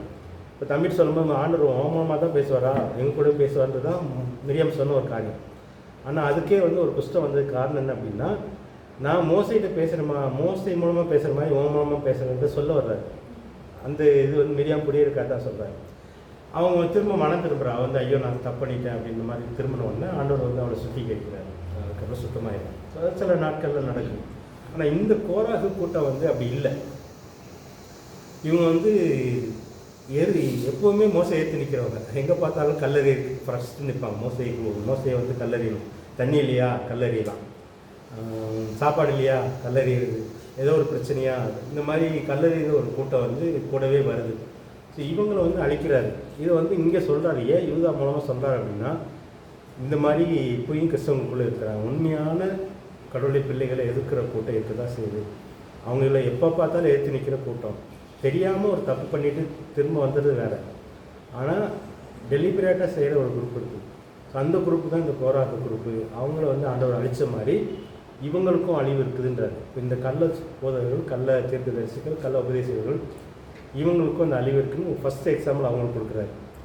இது 3 எக்ஸாம்பிளுமே நமக்கு ரொம்ப முக்கியம். அதுக்கப்புறம் ஏஞ்சல்ஸ் எடுத்துகிட்டு வர்றாரு. ஏஞ்சல்ஸ் யார் அப்படின்னா, ஒரு தேவதூதருக்கு வந்து ஆண்டவர் வந்து ஒரு ஸ்தானம் கொடுக்குறாரு. நீங்கள் இந்த இடத்துல வானத்தில் வந்து உங்களுக்கு இந்த இடம், அதாவது சூரியனுக்கு மேலே இந்த இடத்துல அவங்களுக்கு இருங்க, இதுதான் அவங்களுடைய இடம். ஸோ இந்த இடத்துலேருந்து நீங்கள் உங்களுக்கு கொடுக்கப்பட்ட இடங்களை நீங்கள் போயிட்டு வரலாம். ஆனால் அதுக்கு மேலே வரணும்னு நினைக்கக்கூடாது. ஸோ இதுதான் வந்து தேவதூதருக்கு கொடுக்கப்பட்ட ஒரு இடம், ஒரு பதவி, ஒரு ஸ்தானம். இடன்றது வந்து அவங்க கொடுக்கப்பட்ட இடத்த விட்டுட்டு, இப்போ அதனால தான் லூசிபரை ஏன் தள்ளப்பட்டான் அப்படின்னா, யாருக்கு மேலே போகணும்னு ஆசைப்பட்றான், யாருக்கு சமமாக போகணும்னு ஆசைப்பட்றான்? தேவனுக்கு. இப்போ இவங்களுக்கும் இந்த குரூப்புக்கும் இந்த என்ன அப்படின்னா, இப்போ தேவன் வந்து இங்கே நடக்கிறது என்ன அப்படின்னா, சபைக்குள்ள என்ன நடக்குது அப்படின்னா, ஒருத்தருக்கு ஒரு அளவு வச்சுக்கிறாரு. மேய்ப்பர்களுக்கு ஒரு இடம், போதர்களுக்கு ஒரு இடம், அதுக்கப்புறம் சுவிசேஷத்துக்கு ஒரு இடம், அப்படின்லாம் ஆண்டவர் வந்து ஒரு அளவு வச்சுருக்கிறாரு. இந்த மாதிரி கள்ள போதல், கள்ள உபதேசங்களுடைய என்ன அப்படின்னா, அவங்கள விட நான் மேலே இருக்கணுன்ற மாதிரி ஒரு வந்துகிட்டே இருக்கு. இப்போ வந்து பவுலை விட நான் மேலே இருக்கணும், இந்த 12 அப்போஸ்தலரை விட. அதனால் நான் சொன்னேன் வந்து பவுல் கூட 12 பேர் கீழே தான் இருக்க விரும்பினார். ஒரு சபையில் பிரச்சனை வருது, இவர் உருவாக்கின சபையில் ஒரு பிரச்சனை இருந்தால் கூட நம்ம அங்கே போய் தலைவர்கிட்ட பேசி முடிவு பண்ணாலும் அங்கே கூட்டிகிட்டு போகிறார். ஸோ இந்த மாதிரி பார்த்தீங்கன்னா இந்த ஒரு ஸ்தானங்கள்ன்றது வந்து ரொம்ப ரொம்ப முக்கியம் சபைகளையும் சரி. அதனால தான் வந்து குடும்பங்களில் ஒரு ஸ்தானங்கள், இப்போ வந்து பிதா வந்து இயேசுக்கு தலை, இயேசு சபை வந்து சபைக்கு இயேசு தலை, ஆண்கள் வந்து பெண்களுக்கு தலை, இந்த மாதிரி ஒரு ஸ்தானங்கள் இந்த ஆவிக்குரிய ஒரு உலகத்தில் வந்து இந்த மாதிரி ஸ்தானங்கள் கொடுக்கப்பட்டிருக்கு. ஸோ இங்கே உள்ள கொடுக்க இந்த தேவதூதர்கள் தான் இவங்களுக்குன்னு கொடுக்கப்பட்ட இடத்துல அவங்க இருக்கலை. பொதுவாக கீழே வர யாரும் விரும்ப மாட்டாங்க, ஆனால் மேலே போக விரும்புகிறாங்க. ஸோ இவங்களுக்கு கொடுக்கப்பட்ட இடத்துலேருந்து மேலே போக விரும்புறதுனால அங்கேருந்து தள்ளப்பட்டாங்க. அதனால் அவங்கள இருளில் கட்டி வச்சுருக்கிறாரு. ஸோ இந்த குரூப் வந்து முதல்ல என்ன பண்ணுறாங்கன்னா தலைமையை ஏற்று நின்றுட்டு எப்போ பார்த்தாலும் எதிர்க்கிறாங்க. ஆண்டோடைய மக்கள் வழிநடத்துகிறவங்கள எப்போ பார்த்தாலும் எடுத்து நிற்கிறாங்க. ரெண்டாவது வந்து அவங்களுக்கு கொடுக்கப்பட்ட ஸ்தானத்தில் இருக்காமல் அதுக்கு மேலே போகணும்னு சொல்லி ஒன்று அவங்க ஸ்தானம் புரியலை, இன்னொன்று வந்து அதுக்கு மேலே போகணும், வேற ஒருத்தருக்கு மேலே போட்டி பொறாமல் வச்சுட்டே இருக்கிறாங்க. ஸோ அந்த ஸ்தானத்துக்கு போக அவங்க வந்து விரும்பிட்டு இருக்கிறாங்க. அவங்களுக்கு வந்து இந்த தண்டனை கிடச்சிச்சு, அவங்க வந்து இருளில் இருக்கிறாங்க அப்படின்ற மாதிரி. அது மாதிரி சோதம் குமாரா ஏன் சொல்கிறார், சோதம் குமாரா ஏன் சொல்லாருங்க?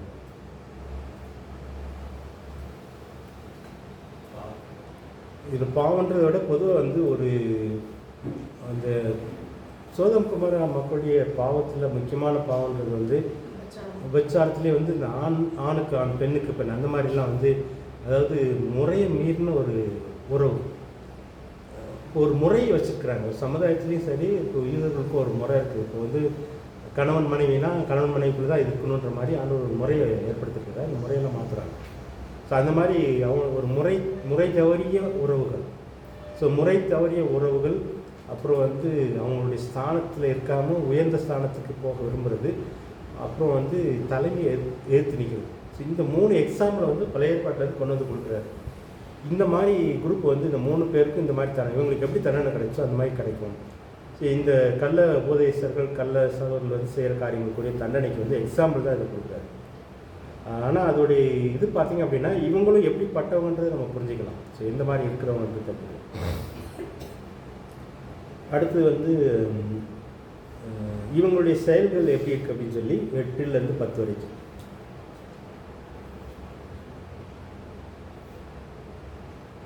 அப்படி போலவே சொப்பனக்காரனாகிய அவர்கள் மாம்சத்தை அசூசிப்படுத்தி கொண்டு கர்த்தத்துவத்தை அசட்டை பண்ணி மகத்துவங்களே தூஷிக்கிறார்கள். பிரதான தூதனாகிய மிகாவே மோசையினுடைய சரீரத்துக்கு குறித்து பிசாசுடனே தர்க்கித்து பேசின போது அவனை தூஷணமாய் குற்றப்படுத்த முடியாமல் கர்த்தர் உன்னை கடிந்து கொள்வாராக என்று சொன்னார். இவர் தங்களுக்கு தெரியாதவைகளை தூஷிக்கிறார்கள். புத்தி இல்லாத மிருகங்களைப் போல் சுபாவப்படி தங்களுக்கு தெரிந்திருக்கிறவர்களே தங்களை கெடுத்துக் கொள்கிறார்கள். இவர்களுக்கு ஐயோ, இவர்கள் காயுண்ட வழியிலே. அடுத்தது வருது கீழே இவங்களுடைய குணங்களை பற்றி தான் சொல்கிறாரு. இப்போ வந்து இவங்களுடைய செயல்கள் எப்படி இருக்கும் அப்படின்னா, இவங்க வந்து அறிவில்லாத விலங்கு மாதிரி தான். இப்போ அறிவில்லாத விலங்குன்னு ஏன் சொல்ல வர்றாரு அப்படின்னா, இவங்களுக்கு முன்னாடி வந்து ஒரு கண்ணி இருக்குது, ஆனால் அதில் போய் இவங்க அந்த கண்ணி அவங்களுக்கு ஒரு ஆபத்து இருக்குது, அந்த ஆபத்து தெரியாமல் அதில் போய் சிக்கிக்கிறாங்க அப்படின்றதான் இந்த விலங்கை ஏன் சொல்ல வர்றாரு அப்படின்னா, விலங்குகளுக்கும் அறிவு இருக்குது, எறும்புக்கு அறிவு இருக்குது, ஒன்றுக்கு அறிவு இருக்குது. ஆனால் இப்போ வந்து நம்ம அந்த விலங்குகளை வந்து இப்போ நமக்கு தொந்தரவு பண்ணுற விலங்குகள்லாம் எப்படி அழிக்கிறோம் அப்படின்னா, அதுக்கு பிடிச்சது ஒன்று வைப்போம். இப்போ வந்து எலியை கொல்லணும் அப்படின்னா எலி மருந்து, இப்போ எலி மருந்து வந்து ஒரு சாப்பாட்டில் கலக்கி வைக்கிறது பழத்தில். ஸோ அந்த மாதிரி தான் இவங்களுக்கு வந்து சாத்தானே வலை வைக்கிறான், இந்த வலை வெடிக்கிறதுன்னு சொல்லுவாங்க. ஸோ இந்த விலங்குகள் வந்து அது மேலே கவரப்பட்டு போய் மாட்டிக்கிறோம். கண்ணி வச்சா கூட இருக்கும், இந்த மீன் பிடிக்கும்போது கூட நம்ம. ஸோ அந்த மாதிரி தான் இவங்க வந்து முன்னாடி இருக்கிற ஆபத்து இவங்களுக்கு தெரியல. இவங்களுக்கு முன்னாடி ஆபத்து இருக்குது, அது தெரியாமல் போய் இவங்க ஏதோ ஒரு கவர்ச்சியில் போகிறாங்க, கவர்ச்சியில் போய் அந்த ஆபத்தில் சிக்கிக்கிறாங்க அப்படின்றது தான் இவங்களுடைய செயலை பற்றி சொல்கிறது. அதுக்கப்புறம் தான் இந்த போராக பற்றி நம்ம ஏற்கனவே பார்த்துட்டோம். அதில் பார்த்தீங்கன்னா இதில் பொறாமை இருக்குது இவங்களுக்குள்ள. பொறாமைக்கு வந்து எக்ஸாம்பிளாக காயின்னு சொல்ல. அடுத்து வந்து 11ஆம் வசனத்தில் காயின் மாதிரி பொறாமப்படுறவங்க. இப்போ வந்து 2 பேருமே ஆண்டவரை தேடுறாங்க, ஆனால் ஆபேலுடைய காணிக்கை ஆண்டவர் ஏற்றுக்கிட்டாரு, காயினுடைய காணிக்கை ஏற்றுக்கல. உடனே பொறாமை வருது. ஆனால் என்ன வந்திருக்கணும் காயினுக்கு? அன்பு வர்றது கூட கஷ்டம், கடவுளுக்கையாக கோபத்தை காட்டியிருக்கணும். இப்போ வந்து ஆபேல் தம்பிகிட்ட கோபத்தை காட்டாமல் கடவுளோட கோபம் காட்டியிருக்கணும். ஏன் காணிக்கை இங்கே ஏன் ஏற்றுக்கல? இந்த கோபத்தை வந்து யார் மேலே காணிக்கை ஏற்றுக்கிறாரு யார்? இப்போ தம்பி அங்கே ஒன்றும் தப்பு பண்ணல, அவன் வந்து கொடுத்து ஆண்டவர் ஏற்றுக்கிட்டாரு, காயின் கொடுத்து ஏற்றுக்கல. அப்போ இவனுக்கு வந்து ஏற்றுக்கிறாது ஒரு முகத்தில் அடிச்சமாக இருக்குது. அப்போ கேள்வி யார்கிட்ட கேட்டுக்கணும்? கோபம் யார் மேலே வரணும்? கடவுள் மேலே தான் வரணும். தம்பி மேலே வர வாய்ப்பு இருக்குது. எனக்கு தம்பி தப்பு பண்ணியிருந்தேன், அவன் மேலே இந்த பொறாமன்றது எங்கே வேலை செய்யணும்? இங்கே தான். இப்போ வந்து இப்போ எனக்கு வந்து ஆண்டவர் ஒன்று கொடுக்குறாரு அப்படின்னா ஏன் மேலே பொறாமப்பட்டு காரியம் இல்லை. ஆமாம், அவனுக்கு ஏன் கொடுத்தீங்கன்னு யார்கிட்ட கேட்கணும்? கொடுத்தவர் யார் அப்படின்னு அந்த இது தான் அங்கே சொல்ல வர்றாரு. இப்போ காயின் மாதிரி பொறாமப்படுறவங்க இந்த குரூப்புக்கு வந்து இப்போ வந்து ஒரு இடத்துல வந்து இந்த யோவான்ட்ட வந்து சொல்லுவாங்க, ஏசு நீ தானே ஏசுக்கு ஞானஸ்நானம் கொடுத்தீங்க, இப்போ அவர்கிட்ட நிறைய பேர் போகிறாங்க, அவர் நிறைய பேருக்கு ஞானஸ்நானம் கொடுக்குறாரு அப்படின்னு சொல்லி யோவான்ட்ட வந்து சொல்லுவாங்க குரூப். இப்போ யோவான் என்ன சொல்லுவார்? யோவான் ஸ்நானம் ஞாபகம் இருக்குல்ல? என்ன சொல்லுவார் ஞாபகம் இல்லையா? யோவான் ஸ்நானம் சொன்ன ஒரு வார்த்தை ரொம்ப முக்கியம்.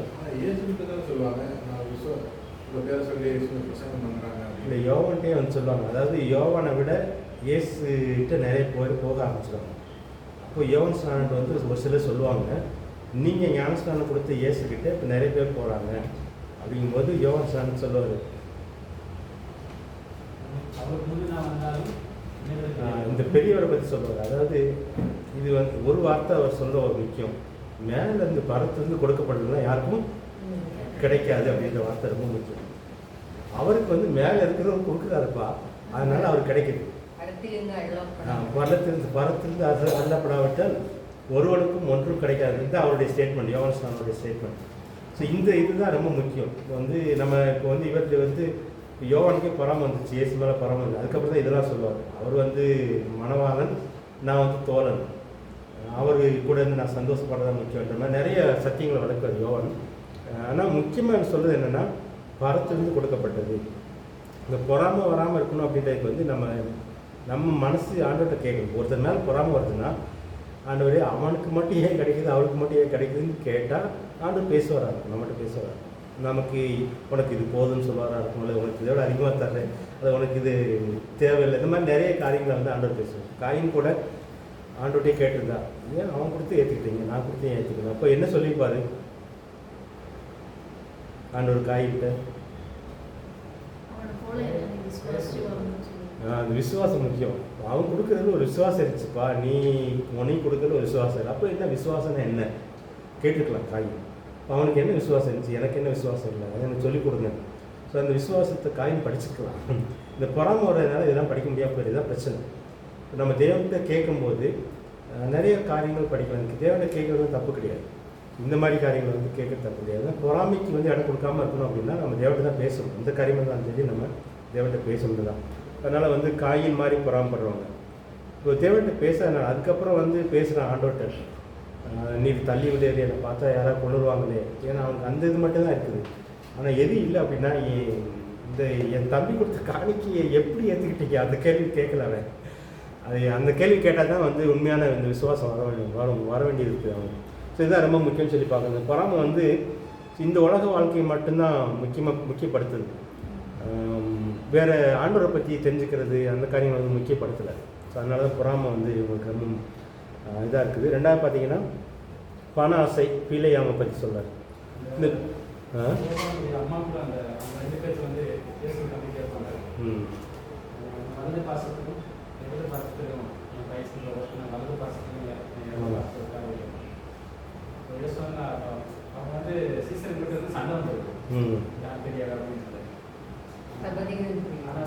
இயேசுகிட்டே போய் கேட்குறாங்க. அதனால ஆண்டவர் வந்து சொல்றாரு, அது யாருக்கு வச்சிருக்காங்கன்னு அவங்களுக்கு தான் கொடுப்போம் அப்படின்னு வந்து அதை கிளியர் பண்ணிருக்கோம். நம்ம இந்த பிரச்சனைனால ஆண்டவர்கிட்ட போய் கேட்கும்போது ஆமாம் அவர்கிட்ட கேட்கும்போது ஏதோ ஒரு பதில் நிச்சயம், அவர் வந்து பதில் சொல்லாமல் இருக்க மாட்டார். சரி, எல்லாம் அமைதியாக இருந்தால் அது பதிலாக இருக்கும். இப்போ வந்து இந்த ரெண்டு பேருமே கூட இயேசுகிட்ட கேட்காம நான் தான் இயேசுக்கு அடுத்த ஆளுன்னு மாதிரி வந்திருப்பாங்க அப்படின்னா, இப்போ பேதுரு வந்து ரொம்ப ஆக்சுவலாக வந்து அதில் யோவான் தான் மார்பில் சாதிச்சுருக்கிறாரு. ஆனால் பேதுரு கொஞ்சம் அடிக்கடி பேசிட்டு இருப்பார் இயேசு கூட. ஆனால் இவங்க வந்து அந்த லெஃப்ட் ரைட்டை கேட்கும்போது நேரடியாக இயேசுக்கு கேட்டது நல்லா போச்சு. அவங்களுக்குள்ளேயே வந்து நான் பெருசு, அது ஆண்டவர் திரும்ப வளர்க்குறாரு, நான் பெருசு நீ பெருசு சண்டை போடும்போது அது மாதிரி நம்ம நேரடியாக கேட்கும்போது நிறைய காரியங்களுக்கு வந்து விடை கிடைக்கும். ஆனால் இந்த பொறாமை வந்து கேட்க விடாது, அதான் பிரச்சனை. இந்த பொறாமை வந்துருச்சு அப்படின்னா நம்ம வந்து உள்ளே நமக்குள்ளேயே ஒரு போட்டி பொறாமை நடந்துட்டு நமக்குள்ளேயே ஒன்று நடக்கும், ஆண்டவருக்கு விட்டுரும், ஆண்டவர் விட்டுரும். ஸோ அதுதான் யாருக்குன்னா அது பொறாமை இல்லாமல் இருக்கிறது வந்து முக்கியம், பொறாமைக்கு இடம்படாமல் இருக்கிறது முக்கியம். ஸோ இந்த கள்ள சகோதரருடைய கள்ள உபதேசங்களுக்கு காரணமும் பொறாமை தான். இப்போ அந்த எப்படி மோசைக்கு ஏற்று நிற்கிறாங்க பாரு கோரா குரூப், அவங்களுக்கும் பொறாமை தான், மிரியாமுக்கும் பொறாமை தான். தம்பிகிட்ட பேசுகிறாரு, ஏன்ட்ட பேசுகிறாரு, ஆனால் புரிஞ்சிருது மிரியாமுக்கு. இது ரொம்ப முக்கியம் சொல்லி பார்க்கணும். இந்த பிலேயாமை பற்றி நமக்கு நல்லா தெரியும். பிலேயாம் வந்து இப்போ ஆண்டவருடைய மனசு பிலேயாமுக்கு தெரிஞ்சிச்சு. ஏன்னா இவர் வந்து ஒரு தீர்க்கதரிசி, ஆண்டவருக்கு வந்து இஸ்ரேல் மக்கள் ஆசீர்வதிக்கிறது தான் விருப்பம். ஆனால் இவருக்கு வந்து ஆண்டவர் சொல்கிறது செய்யணும்னு ஒரு பக்கம், இன்னொரு பக்கம் பணம் பணம் நிறையா கிடைக்குது அப்படின்ற மாதிரி நிறைய பொருளை கொடுத்து நம்ம மனசை வாங்கிக்கிட்டே இருக்கலாம். ஸோ இந்த மாதிரி போராட்டத்தில் வந்து இந்த பக்கம் பணத்தில் சாய்ஞ்சிடறாங்க. ஸோ இந்த போராட்டமும் எல்லாருக்கும் இருக்கும். இப்போ வந்து ஆண்டவரை பிரியப்படுத்துறதா பணமா அப்படின்னு வரும்போது, பணம் வந்தாலும் பரவாயில்ல, ஆண்டவர் சொல்கிறது தான் செய்யணும் அப்படின்னு வர்றது ரொம்ப முக்கியம். ஆனால் இந்த குரூப் வந்து பணத்தில் பீலாமை மாதிரி பணத்துக்கு பின்னாடி போயிடுறாங்க. அதனால் வந்து இப்போ வந்து ஆண்டவர் பீலாமை கொண்டு செய்ய வேண்டியதை செஞ்சுட்டாரு. ஆனால் இறந்து போனது யார்? இவன் வந்து சபிக்கிறதுக்கு தான் பணம் கொடுக்குறான், இஸ்ரேல் மக்களை சபிக்கிறதுக்கு தான் பணம் கொடுக்குறாங்க, இன்னொரு வேறு ஜாதி ராஜா. ஆனால் இவன் போன உடனே ஆண்டவர் வந்து இவனை கொண்டு ஆசீர்வதிச்சுட்டு தான் இருந்தார். அந்த மக்களை வந்து வாழ்ந்து வரதெல்லாம் ஆசீர்வாதம் தான் வந்துகிட்டு இருக்குது. இவனை கொண்டு செய்ய வேண்டியது செஞ்சுட்டாரு. ஆனால் பீலேயாமுக்கு வந்து ஆண்டவரோட உள்ள உறவுல எல்லாம் போயிடும். ஸோ அந்த மாதிரி ஒரு ஊழியக்காரங்களை நம்ம பார்க்குறோம். அந்த பணத்துக்கு பின்னாடி போகும்போது நிறைய நேரத்தில் ஆண்டவரை பிரியப்படுத்த முடியாது. ஒருவேளை நம்மளை கொண்டு செய்ய வேண்டிய ஊழியத்தை செஞ்சு முடிச்சுடுவாராக இருக்கும், நமக்கும் ஆண்டவருக்குள்ள உறவு வந்து இல்லாமல் போயிருமா இருக்கும். ஸோ அதுதான் பிலேயா மூலமாக தெரிஞ்சுக்கிறோம். அதுக்கப்புறம் இன்னொரு தெரியாது, கோராக நம்ம ஏற்கனவே பார்த்துட்டோம், தலைமையை எதிர்க்கிறவங்க.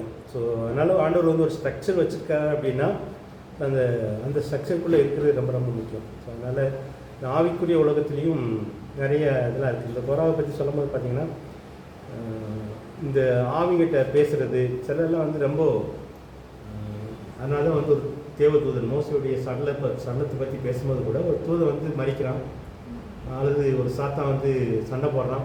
இப்போ வந்து இவன் நினச்சா அவனை வேறு ஏதாவது சொல்லி திட்டிருக்கலாம். ஆனால் இந்த தூதன் என்ன சொல்கிறாருன்னா, ஆண்டவரை பார்த்துக்கிறான். அந்த மாதிரி சில நேரத்தில் வந்து நம்ம கவனமாக இருக்கணும். நம்மளை வந்து எதுக்கும்போது நம்ம ஒரு மாதிரி வாயில் வரதெல்லாம் பேசக்கூடாது. ஏன்னா அவங்களுக்கு பின்னாடி ஆண்டவர் வந்து ஒரு அதிகாரத்தை வச்சுருக்கிறாரு. ஸோ அந்த அதிகாரங்களை வந்து தெரியாமல் பேசிட்டோம் அப்படின்னா நிறைய சிக்கலாயிடும். ஸோ அந்த சிக்கல் வந்து நம்ம புரிஞ்சு பேசணும் அப்படின்றது கோராக அழிஞ்சதுக்காக தான். ஸோ இந்த மாதிரி ஒரு குரூப் தான் இதுன்னு சொல்லி பார்க்குறோம். இப்போ தலைமை எழுத்து நிற்கிறவங்க.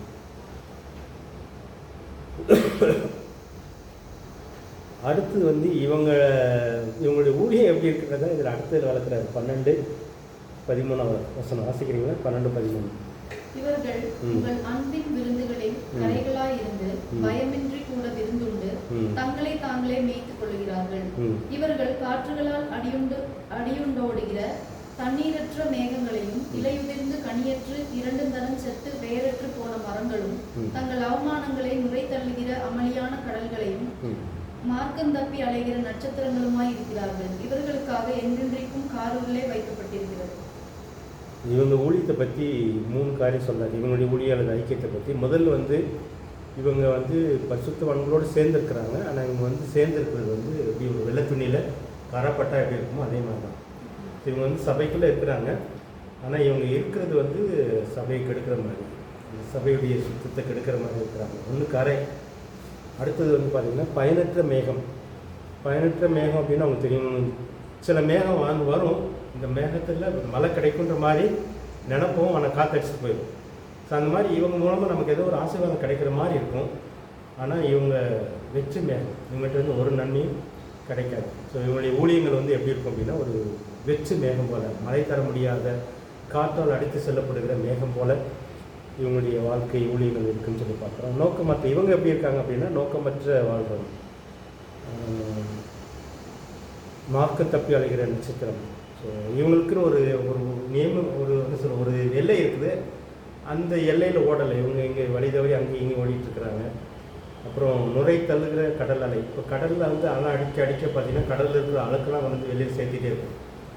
அந்த கடல் அலை வந்து எப்படி அழுக்க வந்து கரையில் கொண்டு சேர்த்துட்டு இருக்கதோ அதே மாதிரி தான் இவங்க வாழ்க்கை ஒரு ஊழியம் இருக்குது அப்படின்னு சொல்லி அவங்க பற்றி ஒரு பிக்சராக பண்ணுறாரு. ஸோ இவங்களை நியாயத்திருக்கிறதுக்கு வர்றாரு. 14 வரைக்கும் நீங்கள் வாசிக்க வேண்டாம். இவங்களை நியாயத்திருக்கிறதுக்கு ஆண்டவர் வர்றாரு அப்படின்றது தான் அந்த வசனம். 17 வரைக்கும் வசனம் பார்க்கலாம்.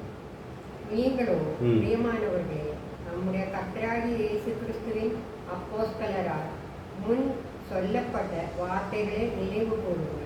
கடைசி காலத்திலே தங்கள் துன்மார்க்கமான இச்சையின்படி நடக்கிற பரியாசக்காரர் தோன்றுவார்கள் என்று உங்களுக்கு சொன்னார்கள். இவர்கள் பிரிந்து போகிறவர்களும் ஜென்ம சுபாவத்தாலும் ஆவி இல்லாதவர்களும் காரணம். ஆமே. நீங்களோ பிரியமானவர்களே, உங்களை மகா பரிசுத்தமான விசுவாசத்தின் மேல் உங்களை உறுதிப்படுத்தி கொண்டு பரிசுத்த ஆவிக்குள் ஜெபம் பண்ணி தேவனுடைய அன்பிலே உங்களை காத்துக்கொண்டு நித்திய ஜீவனுக்கு ஏதுவான நம்முடைய கர்த்தராகிய இயேசு கிறிஸ்துவினுடைய இரக்கத்தை பெற காத்தீர்கள். நீங்கள் 23 வரைக்கும் வாசிங்கன்னு நினைக்கிறேன். அல்லாமலும் நீங்கள் பகுத்தறிவுள்ளவர்களாய் இருந்து சிலருக்கு இரக்கம் பாராட்டி சிலரே அக்கினியிலிருந்து இழுத்துவிட்டு பயத்தோடு எச்சித்து மாம்சத்தால் கரைப்பட்டு இருக்கிற பத்திரத்தையும் வெறுத்து தள்ளுங்கள். ஓகே. ஸோ இவங்க வந்து பிரிவினை ஏற்படுத்துகிறவங்க. இவங்களுக்குள்ள வந்து முக்கியமாக ஆவியானவர் இல்லைன்றதை நம்ம வந்து தெரிஞ்சுக்கணும். இவங்க ஆவியானவரால் நடத்தப்படாதவங்க. ஒருவேளை ஊழியக்காரங்களாக இருக்கலாம். இவங்களுக்குள்ளே வந்து இவங்க செய்யறதுலாம் பார்த்தீங்கன்னா ஆவியானுடைய நடத்தல் இல்லாதனால இவங்க இந்த காரியங்கள்லாம் செய்கிறாங்க. இவங்களுக்கு வந்து ரொம்ப கவனமாக இருக்கணும். ஆனால் இவங்ககிட்ட சிக்காமல் இருக்கிறதுக்கு என்னன்றதான் நீங்கள் 20 23 வரைக்கும் நீங்கள் எப்படி வாசிச்சிட்டிங்க. அதில் வந்து விசுவாசத்தில் உறுதியாக இருக்கணும். நம்ம இப்போ கலாத்தியர் பார்த்த மாதிரி நச்செய்தினா என்ன, அதில் அந்த இயேசு கூட இருக்கிறது ரொம்ப ரொம்ப முக்கியம். இப்போ ஆண்டவர் கொடுத்த அந்த இடங்கள், நம்முடைய ஸ்தானங்கள் என்ன அப்படின்றது ஒரு சபையில் இருக்குது அப்படின்னா இந்த சபையில் நமக்குன்னு கொடுத்துட்ட ஸ்தானம் என்னது, நம்முடைய எல்லை என்ன, நம்ம எல்லைக்குள்ளே ஓடுறோமா அப்படின்றது. ஸோ நம்முடைய அழைப்பு, நம்முடைய தெரிந்து கொள்ளுதல், இதெல்லாம் வந்து நம்ம அந்த லிஸ்ட்டு அதில் இருக்குது. இவங்கள்ட்ட சிக்காமல் இருக்கணும் அப்படின்னா நம்ம கிளியராக இருக்கணும். என்ன ஆண்டவர் இதுக்காக வச்சார், எனக்கு வந்து இந்த ஸ்தானத்தை கொடுத்துருக்குறாரு, எனக்கு வந்து இந்த ஊழியம்தான், நான் வந்து இன்னொருத்தவங்க ஊழியங்களில் வந்து தரேன், இன்னொருத்தருக்கு உதவி செய்கிறதுக்கு மாதிரி நம்ம போகலாம். அது அவங்க கூப்பிட்டா அதை நாங்கள் நடத்தலாம். இல்லாத பட்சத்தில் வந்து நம்ம அதுக்குள்ளே தலையிடாமல் இருக்கணும். நம்ம மேலே நம்மளும் ஆசைப்படுறோம். நம்ம அது மாதிரி ஆகும், இது மாதிரி ஆகும். ஏன் ஆகுது அப்படின்னா நமக்கு நம்மளை எதுக்காக அழைச்சாரு, நம்மளுடைய அழைப்பு என்ன, நம்மளுடைய தெரிந்து கொள்வது என்ன, நமக்கு கொடுக்கப்பட்ட வரம் என்ன, நமக்கு கொடுக்கப்பட்ட தாளங்கள் என்ன, நம்முடைய வேலை என்ன, இது ஓடணும். ஸோ இந்த வெளிச்சம் இல்லாதவங்க தான் ஸோ இந்த மாதிரி பொறாமைகளை போகிறாங்க, தலைமை ஏற்று நிற்கிறாங்க முக்கியமாக. அதுக்கப்புறம் ஒரு மாதிரி முன்னாடி இருக்கிற ஆபத்தே தெரியல, அதில் போய் சிக்கிறாங்க அப்படின்றாங்க. ஸோ இந்த யூதான்றது வந்து ஒரு இதை பற்றி பெரிய கமெண்ட்ரியெல்லாம் இருக்குது. இது வந்து ரொம்ப ரொம்ப முக்கியம். குறிப்பாக வந்து கிருபையை வந்து தவறாக புரிஞ்சுக்கிட்டாங்க. இதோடைய கிருபையை வந்து அது மனம் திரும்புவதற்காக கொடுக்கப்பட்ட கிருபை. நம்ம திரும்ப வாழ்ந்து கிருபைன்றது வந்து ரொம்ப ரொம்ப முக்கியம். இயேசு தான் கிருபை, வேறு ஒன்றும் கிடையாது. நம்ம இயேசு கூட வாழ்றோம், இயேசு கூட சேர்ந்து நடக்க தான் கிருபை. இயேசு கூட சேர்ந்து இருக்கும்போது நாங்கள் இது வந்து போன வாரத்தில் தியானிச்சுலாம் இருக்கோம். இயேசுடைய ரத்தம் எப்பவுமே எங்கே இருக்கணும். அதனால தான் நீங்கள் பார்த்தீங்கன்னா இந்த இஸ்ரேல் மக்கள் முதல்ல பஸ்கா ஆசரிக்கும் போது ஆட்டுக்குட்டிய ரத்தத்தை வந்து மேலே பூசலாம், இங்கே பூசலாம், கீழே பூசக்கூடாது. இது வந்து ஒரு படம் பிக்சர் மாதிரி ஆண்டவர் அங்கேயே கொடுத்துட்டாரு. இயேசுடைய ரத்தம் எங்கே இருக்கணும் அப்படின்னா நம்ம கூட இருக்கலாம், நம்ம மேலே இருக்கலாம், கால் கீழே வந்துடலாம். ஸோ இந்த கிருபையை வந்து கால் கீழே மிதிக்கிற மாதிரி இல்லை. கிருபைன்றது இயேசுடைய ரத்தம் தான், ஒன்றும் கிடையாது. இயேசு தான் கிருபை. நீங்கள் அந்த கிருபையை வந்து நம்ம பண்ணுற பாவத்துக்கு லைசன்ஸ் ஆக்கக்கூடாது. அந்த பாவத்துக்கு லைசன்ஸ் ஆகும் இந்த குரூப்பில் அந்த குரூப் தான். அதனால தான் அது வந்து எழுதுறாரு. இப்போ வந்து இயேசு கூட சேர்ந்துட்டீங்க, எல்லாத்தையும் மன்னிச்சுக்குவாங்க, என்ன செஞ்சாலும் மன்னிச்சுக்குவாங்க மாதிரி வர்றதுனால இவங்களுக்குள்ள வந்து அந்த சுத்தம் பண்ணப்பட்டது மாற்றலாம். இவங்க வந்து இப்போ கரையாக இருக்கிறோம், மற்ற சுத்தமானவங்க கூட சேர்ந்து இருக்கும்போது நம்ம மற்றவங்களுக்கு வந்து ஒரு இதாக இருக்கணும் அப்படின்றது அவங்க புரியாத அளவுக்கு உள்ளே இருக்காங்க. இவங்க வந்து அவசியம் கிடையாது. விசுவாசி, ஊழியக்காரங்க, சபையில் இருக்கிறவங்க கூட இருந்துக்கிட்டே இவ்வளவு நடக்குது. ஸோ அதனால் வந்து இந்த குரூப் வந்து கவனமாக இருக்கணும் அப்படின்றது. ஸோ இந்த காலகட்டத்தில் வந்து இதை தெரிஞ்சுக்கிறதே கஷ்டம். நமக்கு வந்து எது கல் எது பாலுன்றது இன்னும் தெரியாத அளவுக்கு ஒரு குழப்பமான ஒரு காலகட்டத்தில் நம்ம வாழ்ந்துட்டு இருக்கிறோம். ஸோ எது வந்து உண்மையான சத்தியம், எது வந்து இது மாதிரி போலியானது, உண்மையான கிருபையை பற்றி யார் பேசுகிறா, போலியான கிருபையை பற்றி யார் பேசுகிறா, அது வந்து நமக்கு புரியாத ஒரு காலகட்டத்தில் வாழ்ந்துருக்கோம். ஆனால் இது ரொம்ப ரொம்ப முக்கியம். யுவகாலத்தில் வந்து சின்ன கடினமாக இருந்தால் கூட இங்கே வந்து நிறைய சரக்கு இருக்குது. அதனால் வந்து என்ன செஞ்சாலும் மன்னிச்சிடுவாருன்றது வந்து, அதனால் நல்ல உதாரணம் மீடியாமல் மன்னிச்சார், மனத்தாங்க வந்துச்சு. அதுக்கப்புறம் ஆண்டவர் ஒரு சில நாட்களுக்கான போராட்டத்துக்கு மன்னிப்பு கிடைக்கல. அதனால் நம்ம இந்த வித்தியாசத்தை புரிஞ்சுக்கணும். மீடியாமும் ஞானஸ்நானம் எடுத்தவர் தான், அந்த ஞான கண்மலையாகி கிறிஸ்து கூட வந்தவர் தான். இந்த போராட்டம் அதே அனுபவத்துக்குள்ள உள்ளவங்க. ஆனால் இந்த போராட்டத்துக்கு ஏன் மன்னிப்பு கிடைக்கல அப்படின்னா, எப்போ பார்த்தாலும் கல் எடுக்கிறது. ஸோ இந்த குரூப் வந்து சர்ச்சில் இருந்துட்டு தான் இருக்குது. எப்போ பார்த்தாலும் யார் யார் கல்லறிகிற கூட்டம் வந்து இருந்துட்டு இருக்குது. அது வந்து அவங்கள பற்றி தெரியாது, அவங்க ஸ்தானங்கள் தெரியாதனால. அதனால் இவங்களுக்கு கவனமாக இருக்கணும். நம்ம வந்து ஒருத்தரை பற்றி பார்க்கும்போது நம்ம ரொம்ப கவனமாக இருக்கிறது ரொம்ப ரொம்ப நல்லது. எல்லாத்தையும் போய் தலை கொடுக்காமல் இருக்கிறது நல்லது. இல்லை ஊழியக்காரன்னு வருவாங்க, ஜெபம் பண்ணுங்கன்னு சொல்லி கை வைப்பாங்க. ஆனால் அவங்களுக்குள்ளே இருக்கிற ஆவி, அவங்களுக்குள்ள ஆவியானவர் இருக்கிறாரா, இவர் எந்த ஆவினாலும் நடத்தப்படுகிறார் அப்படின்றது வந்து நம்ம மனசு ஓடிக்கிட்டே இருக்கும். ஏன்னா அவங்க பேசும்போது வசனம் வரும், நிறைய அற்புதங்கள் நடக்கலாம், நிறைய காரியங்கள் செய்யலாம். ஆனால் எந்த ஆவினால் அதை பேசுகிறாங்கன்றது ரொம்ப ரொம்ப முக்கியம். சில ஒரு ஊழியக்காரர் சொல்கிறாரு, இந்த சபையில் அப்போதுமே நடக்கலையா, இந்த சபையிலே இருக்காருங்க அப்படின்றாரு. எனக்கு அதெல்லாம் கேட்கும்போது வித்தியாசமாக இருந்துச்சு. இது வந்து உண்மையெல்லாம் கிடையாது. அவங்கள பெற்றெடுத்து சபையில் சேர்க்கறதுக்கு அவர் கற்பவேதப்பட்டிருப்பார் அந்த ஊழியக்காரன். ஒரு அற்புதம் செய்ய முடியாத ஊழியக்காரன்னு நீங்கள் சபை விட்டுட்டு வா அப்படின்னு சொல்கிறாரு. இந்த மாதிரி நிறைய கேள்விப்படுற உங்கள் காதில் நீங்கள் நிறைய கேட்டுப்பீங்க. ஒருத்தர் சொல்கிறாரு அப்படின்னா, ஸோ எது இதை சொல்ல வைக்குது, இதை ஆவியானவரா அப்படின்னு சில நேரத்தில் வந்து நம்ம கேட்கும்போது அது வைராக்கியமான உபதேசம் மாதிரி தோணும். அந்த உண்மையிலேயே அது பின்னாடி ஆவணம் இருக்கிறார் அந்த. ஏன்னா கற்ப வேதனை படுறவங்களுக்கு தான் தெரியும். ஆனால் ஈஸியாக வந்து அவங்க சொல்லி அவங்க கூட்டிகிட்டு போகிறவங்க வேற இருக்கிறாங்க. ஈஸியான ஊழியங்கள் செய்கிறவங்க இருக்கிறாங்க. இந்த கற்ப வேதனைப்பட்டு செய்கிற ஊழியத்துக்கும் மற்ற ஊழியங்களுக்கும் வித்தியாசம் தெரிஞ்சுக்கிட்டு நம்ம வந்து அதுக்கு கவனமாக இருக்கிறது ரொம்ப ரொம்ப முக்கியம். இந்த குரூப்பெல்லாம் பார்த்தீங்க அப்படின்னா, மோசே கற்ப வேதனைப்பட்டவர், பவுல் கற்ப வேதனைப்பட்டவர், நம்ம ரெண்டும் பார்த்தோம். அதே பாட்டில் மோசே கற்ப வேதனைப்பட்டவர், நானாக பெற்றேன் இவங்களுக்கு அப்படின்னு சொல்லி கஷ்டப்படுவார். பவுலும் வந்து கலாத்திய சபைக்கு கற்ப வேதனைப்பட்டவர். ஆனால் இன்னொரு குரூப் ஈஸியாக வரும், டிப்டாப்பாக வர்றாங்க, நல்லா காணிக்க வாங்கிட்டு போகிறாங்க, நல்ல பேர் வாங்கிக்கிறாங்க. ஆனால் அவங்க சொல்கிற உபதேசம் வந்து ஆவியானதுனால வரல. வசனங்கள் சொல்லலாம், அவங்க பழைய ஏற்பாட்டு காரணங்கள் தான் சொல்கிறாங்க. ஆனால் பவுல் அது எழுதும்போது ரொம்ப இதாக எழுதுவார். அவங்களுக்கு வந்து உண்மையிலே அவங்க மேலே அன்பு இல்லை, அவங்க வந்து வேற ஒரு காரியத்தினால அவங்க அன்பு காட்டுறாங்க. உண்மையிலே அன்பு இருந்துச்சுன்னா அவங்க வேறு மாதிரி செய்யணும் அப்படின்ற மாதிரி தான் அவர் சொல்லுவார். ஸோ இந்த உண்மையான அன்போடு செய்கிற ஊழியத்துக்கும் போட்டி பொறாமையினால் செய்கிற ஊழியர்கள், தலைமையை ஏற்று செய்கிற ஊழியர்கள், இதெல்லாம் வித்தியாசப்படுத்தி பார்க்கும்போது தான் நம்ம வந்து தப்பிக்க முடியும். ஏன்னா நம்மளும் எங்கேயோ ஒரு இடத்துல யாருடைய சொல்லுக்கோ மயங்கி போகிறதுக்காக வேறு ஏதாவது கேட்கலாம், நீங்கள் கேட்கலாம், வேறு ஏதாவது நீங்கள் சொல்லணும்னாலும் சொல்லலாம். ஸோ கலாச்சாரத்துக்கும் யூதாவுக்கும் கொஞ்சம் கனெக்ஷன் இருந்ததுனால நான் சேர்த்து பேசினேன்.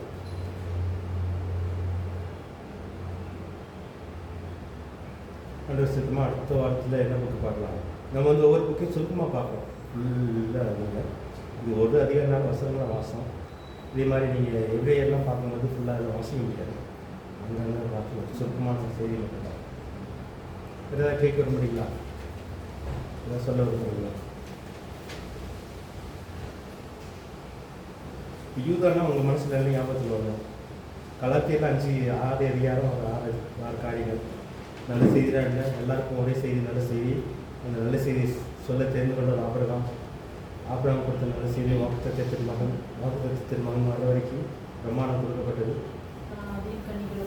பிரமாணம் வாக்குத்தத்தின் மகனோடு சேர்ந்துட்டோம் அப்படின்னா ஒரே பிரமாணம், ஆவியின் கனிகள் மூலமாக நம்ம மற்றவங்களை வந்து இயேசு ருசிக்க வைக்கணும். ஸோ இதுதான் கலாத்தியர். யூதா வந்து அந்தளவுக்கு மனசில் பதிய வைக்க முடியல. ட்ரை பண்ணுங்க, எப்படி சொல்லலாம்? கடவுளை பற்றி தப்பாக சொல்லி கொடுக்குறவங்களுக்கு தண்டனை இருக்குது. அந்த 3 எக்ஸாம்பிள் மட்டும் பார்க்குறாங்க. ஒன்று வந்து என்னென்ன காயின் இருந்துச்சு, பீலையம் இருந்துச்சு, கோராஃபி. இந்த 3ஐயும் மறக்க வேண்டாம். காயின் மாதிரி புறம்படக்கூடாது, புறம்படவங்கலாம் இருக்காங்களான்னு பார்க்கணும். பிள்ளை மாதிரி பணம், தேவனாக பணமாக வரும்போது பணத்துக்கு பின்னாடி போகணும்னு வரக்கூடாது. அப்புறம் கோராஃபி வந்து தலைமையை இருக்கிறவங்க, ஒரு தலைமைக்கு கட்டுப்படாமலே இருக்கிறவங்க. தொடர்ச்சியாக ஸ்ட்ரக்சருக்குள்ளே வராது. ஸ்ட்ரக்சருக்குள்ளே வராது. ஸோ அந்த மாதிரி 3 பேரை ஞாபகம் வச்சுக்கலாம். வேறு என்ன ஞாபகம் வச்சுக்கலாம்? இதுதான் இந்த என்ன சொல்லுவாங்க, இது வந்து மெட்டஃபார்னு சொல்லுவாங்க. இந்த மெட்டஃபார் தான் ரொம்ப முக்கியம். இந்த தண்ணீரற்ற மேகம், வேற என்ன சொல்கிறாங்க, நுரை தள்ளும் கடல் அலை, மார்க்கம் தப்பி அலைகிற நட்சத்திரம், இதெல்லாம் நீங்கள் ஞாபகம் வச்சுக்கலாம். இந்த மார்க்கம் தப்பி அலைகிற நட்சத்திரம் அப்படின்னாலே நட்சத்திரத்துக்குன்னு ஒரு ஒரு ஒரு கோடு வச்சுருக்காரு. எப்படி பூமிக்கு ஒரு சுற்றுவட்ட பாதை இருக்குதோ அதே மாதிரி தூதர்களுக்கு ஒன்று வச்சுருக்காரு, மனுஷங்களுக்கு நமக்கும் ஒரு சுற்றுவட்ட பாதைன்னு வச்சுருக்கிறார். நம்ம பிறந்ததுலேருந்து அந்த மறுபடி பிறந்ததுலேருந்து ஆண்டவருக்காக ஓடுகிற ஒரு ஓட்டம்னு வச்சுருக்கிறார். அந்த பாதையை நம்ம தெரிஞ்சு அதில் ஓடணும். அந்த அந்த மார்க்கம் தப்பி அலைகிறவங்கன்னா இவங்க அந்த பாதையிலிருந்து மாறிட்டாங்க. இப்போ நட்சத்திரம் நம்ம விழுகிறத பார்ப்போம், நைட்டில் சேனல் தெரியும். அது ஏன் விழுது அப்படின்னா அது பாதையில் ஓடிட்டே இருந்துச்சுன்னா அது விழாது. ஸோ அதுக்கும் அந்த என்ன சொல்கிறது, அந்த கனெக்ஷன் இருக்குது. அந்த கேலக்ஸி அல்லது இதுன்னு பார்ப்போம். ஸோ அந்த ஒரு இந்த ஈர்ப்பு சக்தியில் அது ஓடிக்கிட்டே இருக்கும். ஸோ அது தன்னுடைய வழியை விட்டு கொஞ்சம் விலகிடுச்சுன்னா அதுக்கப்புறம் வழி தெரியாது, கீழே விழுந்து தான் ஆகும். ஸோ அது அந்த மார்க்க தப்பி அலைகிற நட்சத்திரம். நமக்கும் ஒரு ஓட்டம், ஒரு ஓட்டை எல்லை, ஒரு வட்டம் வச்சுருக்குறோம். அந்த வட்டத்தில் நம்ம ஓடணுன்றது அது கடல் அலை போல் நுரை தள்ளுறது, அந்த அழுக்கை ஒன்று சேர்க்குற மாதிரி ஒரு காரியம் செஞ்சுட்டு இருக்கிறாங்க. அது மாதிரி தண்ணீரற்ற மேகம், அது வந்து அதனால பயன் இல்லை. ஸோ இவங்க செய்கிற ஊழியத்தினால யாருக்கும் பயன் இல்லை. தண்ணி வர மாதிரி இருக்கும், மழை பெய்கிற மாதிரி இருக்கும், ஆனால் காற்றடிச்சிருக்கோம். ஸோ அந்த மாதிரி இந்த பிக்சர்லாம் மாறும். அதனால தான் மெட்டஃபாருக்கு நாங்கள் ட்ரான்ஸ்லேட் பண்ணும்போது ஒரு காலகட்டத்தில் இந்த மெட்டஃபார் எடுத்துகிட்டு மீனிங் மட்டும் கொடுப்போம். ஆனால் மீனிங் மட்டும் கொடுத்தோம் அப்படின்னா அதை மனசில் வைக்கிறது கஷ்டம். ஆனால் அந்த மெட்டஃபார்ன்றது வந்து அந்த பிக்சர்ஸ், அந்த படங்கள், நம்ம கலாச்சாரத்துக்கு வந்து அந்த ஆப்பிள் மட்டும் மனசில் வச்சுன்னா புரியுது. கெட்ட ஆப்பிள் நல்லா ஆப்பிள் ஞாபகத்தில் வச்சுன்னா மனசில் நல்லாயிருக்கும். நம்ம ஆதமுக்குள்ளே கெட்ட ஆப்பிள், இயேசுக்குள்ளே ஒருத்தமே நம்ம நல்லா ஆப்பிளாக மாற்றுறாரு அப்படின்ற மாதிரி. அந்த மாதிரி இந்த பிக்சர்ஸ் வந்து நம்ம மனசில் நல்லா பதியும். யூதான் வரும்போது இந்த படங்கள்லாம் ஞாபகம் வச்சுக்கலாம். படங்கள் குறிப்பாக நல்லது, காய், பீலையான், கோராக்கள், அந்த மாதிரி இந்த படங்கள்லாம் பிக்சர் ஞாபகம் வச்சுக்கணும். ஓரளவுக்கு இதுதான் சொல்ல வராது அப்படின்னு சொல்லுவாங்க. அதே மாதிரி அந்த எக்ஸாம்பிள் சொல்லும்போது தூதர்களுக்கு கிடைச்ச தண்டனை, அப்புறம் கோராக கிடைச்ச தண்டனை, அப்புறம் சோதம் குமார் மக்களுக்கு கிடைச்ச தண்டனை, ஸோ இதெல்லாம் வந்து பழைய ஏற்பாட்டு பிக்சர்ஸ் நம்ம மனசில் இருந்துச்சு அப்படின்னா இவங்கெல்லாம் தப்பிக்கலாம் முடியாது. கிருபை இல்லை மனுஷனாகிறது வந்து நீ திரும்ப வந்தால் தான், திரும்ப கீழ்ப்படுதலுக்குள்ளே வரணும், திரும்ப விசுவாசத்தில் வரணும், திரும்ப அந்த ஸ்ட்ரக்சருக்குள்ளே வரணும். ஸோ இந்த மாதிரிலாம் இருக்குது. இதுக்குள்ளே வராமல் வெளியில் இருந்துட்டு ஆண்டவர் வந்து மனுஷனாக சொல்கிறதுலாம் வந்து நடக்காது, தண்டனை தான் அப்படின்றது தான் யூதாவுடைய ஒரு தெளிவான ஒரு செய்தி. வேறு ஏதாவது சொல்லணும்னா சொல்லலாம், இல்லைன்னா முடிக்கலாம். ஏதாவது கேட்க விரும்புங்களா?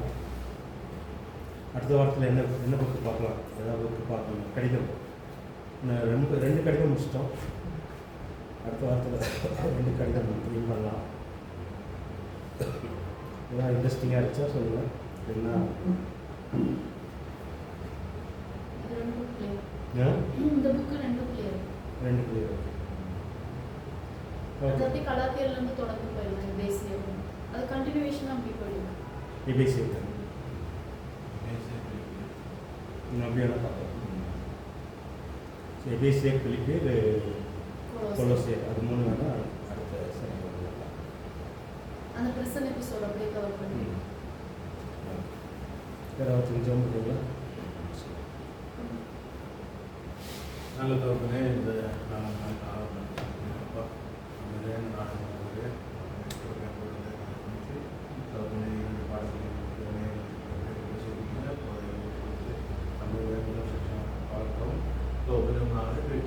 அறிவும் ஆண்டுகளே பொதுவான வெளிப்படுத்தலையும் அடிப்படை வெளிப்படுத்தலையும் பொதுவான ஆலயத்தையும் பொதுவான ஆண்டுகளே பார்க்கலாம். அவருடைய குறிப்பை எங்களுடைய அண்ணனுக்கு நாட்டில் நடத்தினா தெரிய தெரிய எனக்கு நன்றி. அண்டவரே நிறுவனத்தின் ஆசிரியர் செபிக்கிறேன். அந்த வாகன கல்யாணம் கொடுத்து பார்க்கும்போது நன்றி. அந்த ஒரு காலகட்டத்தில்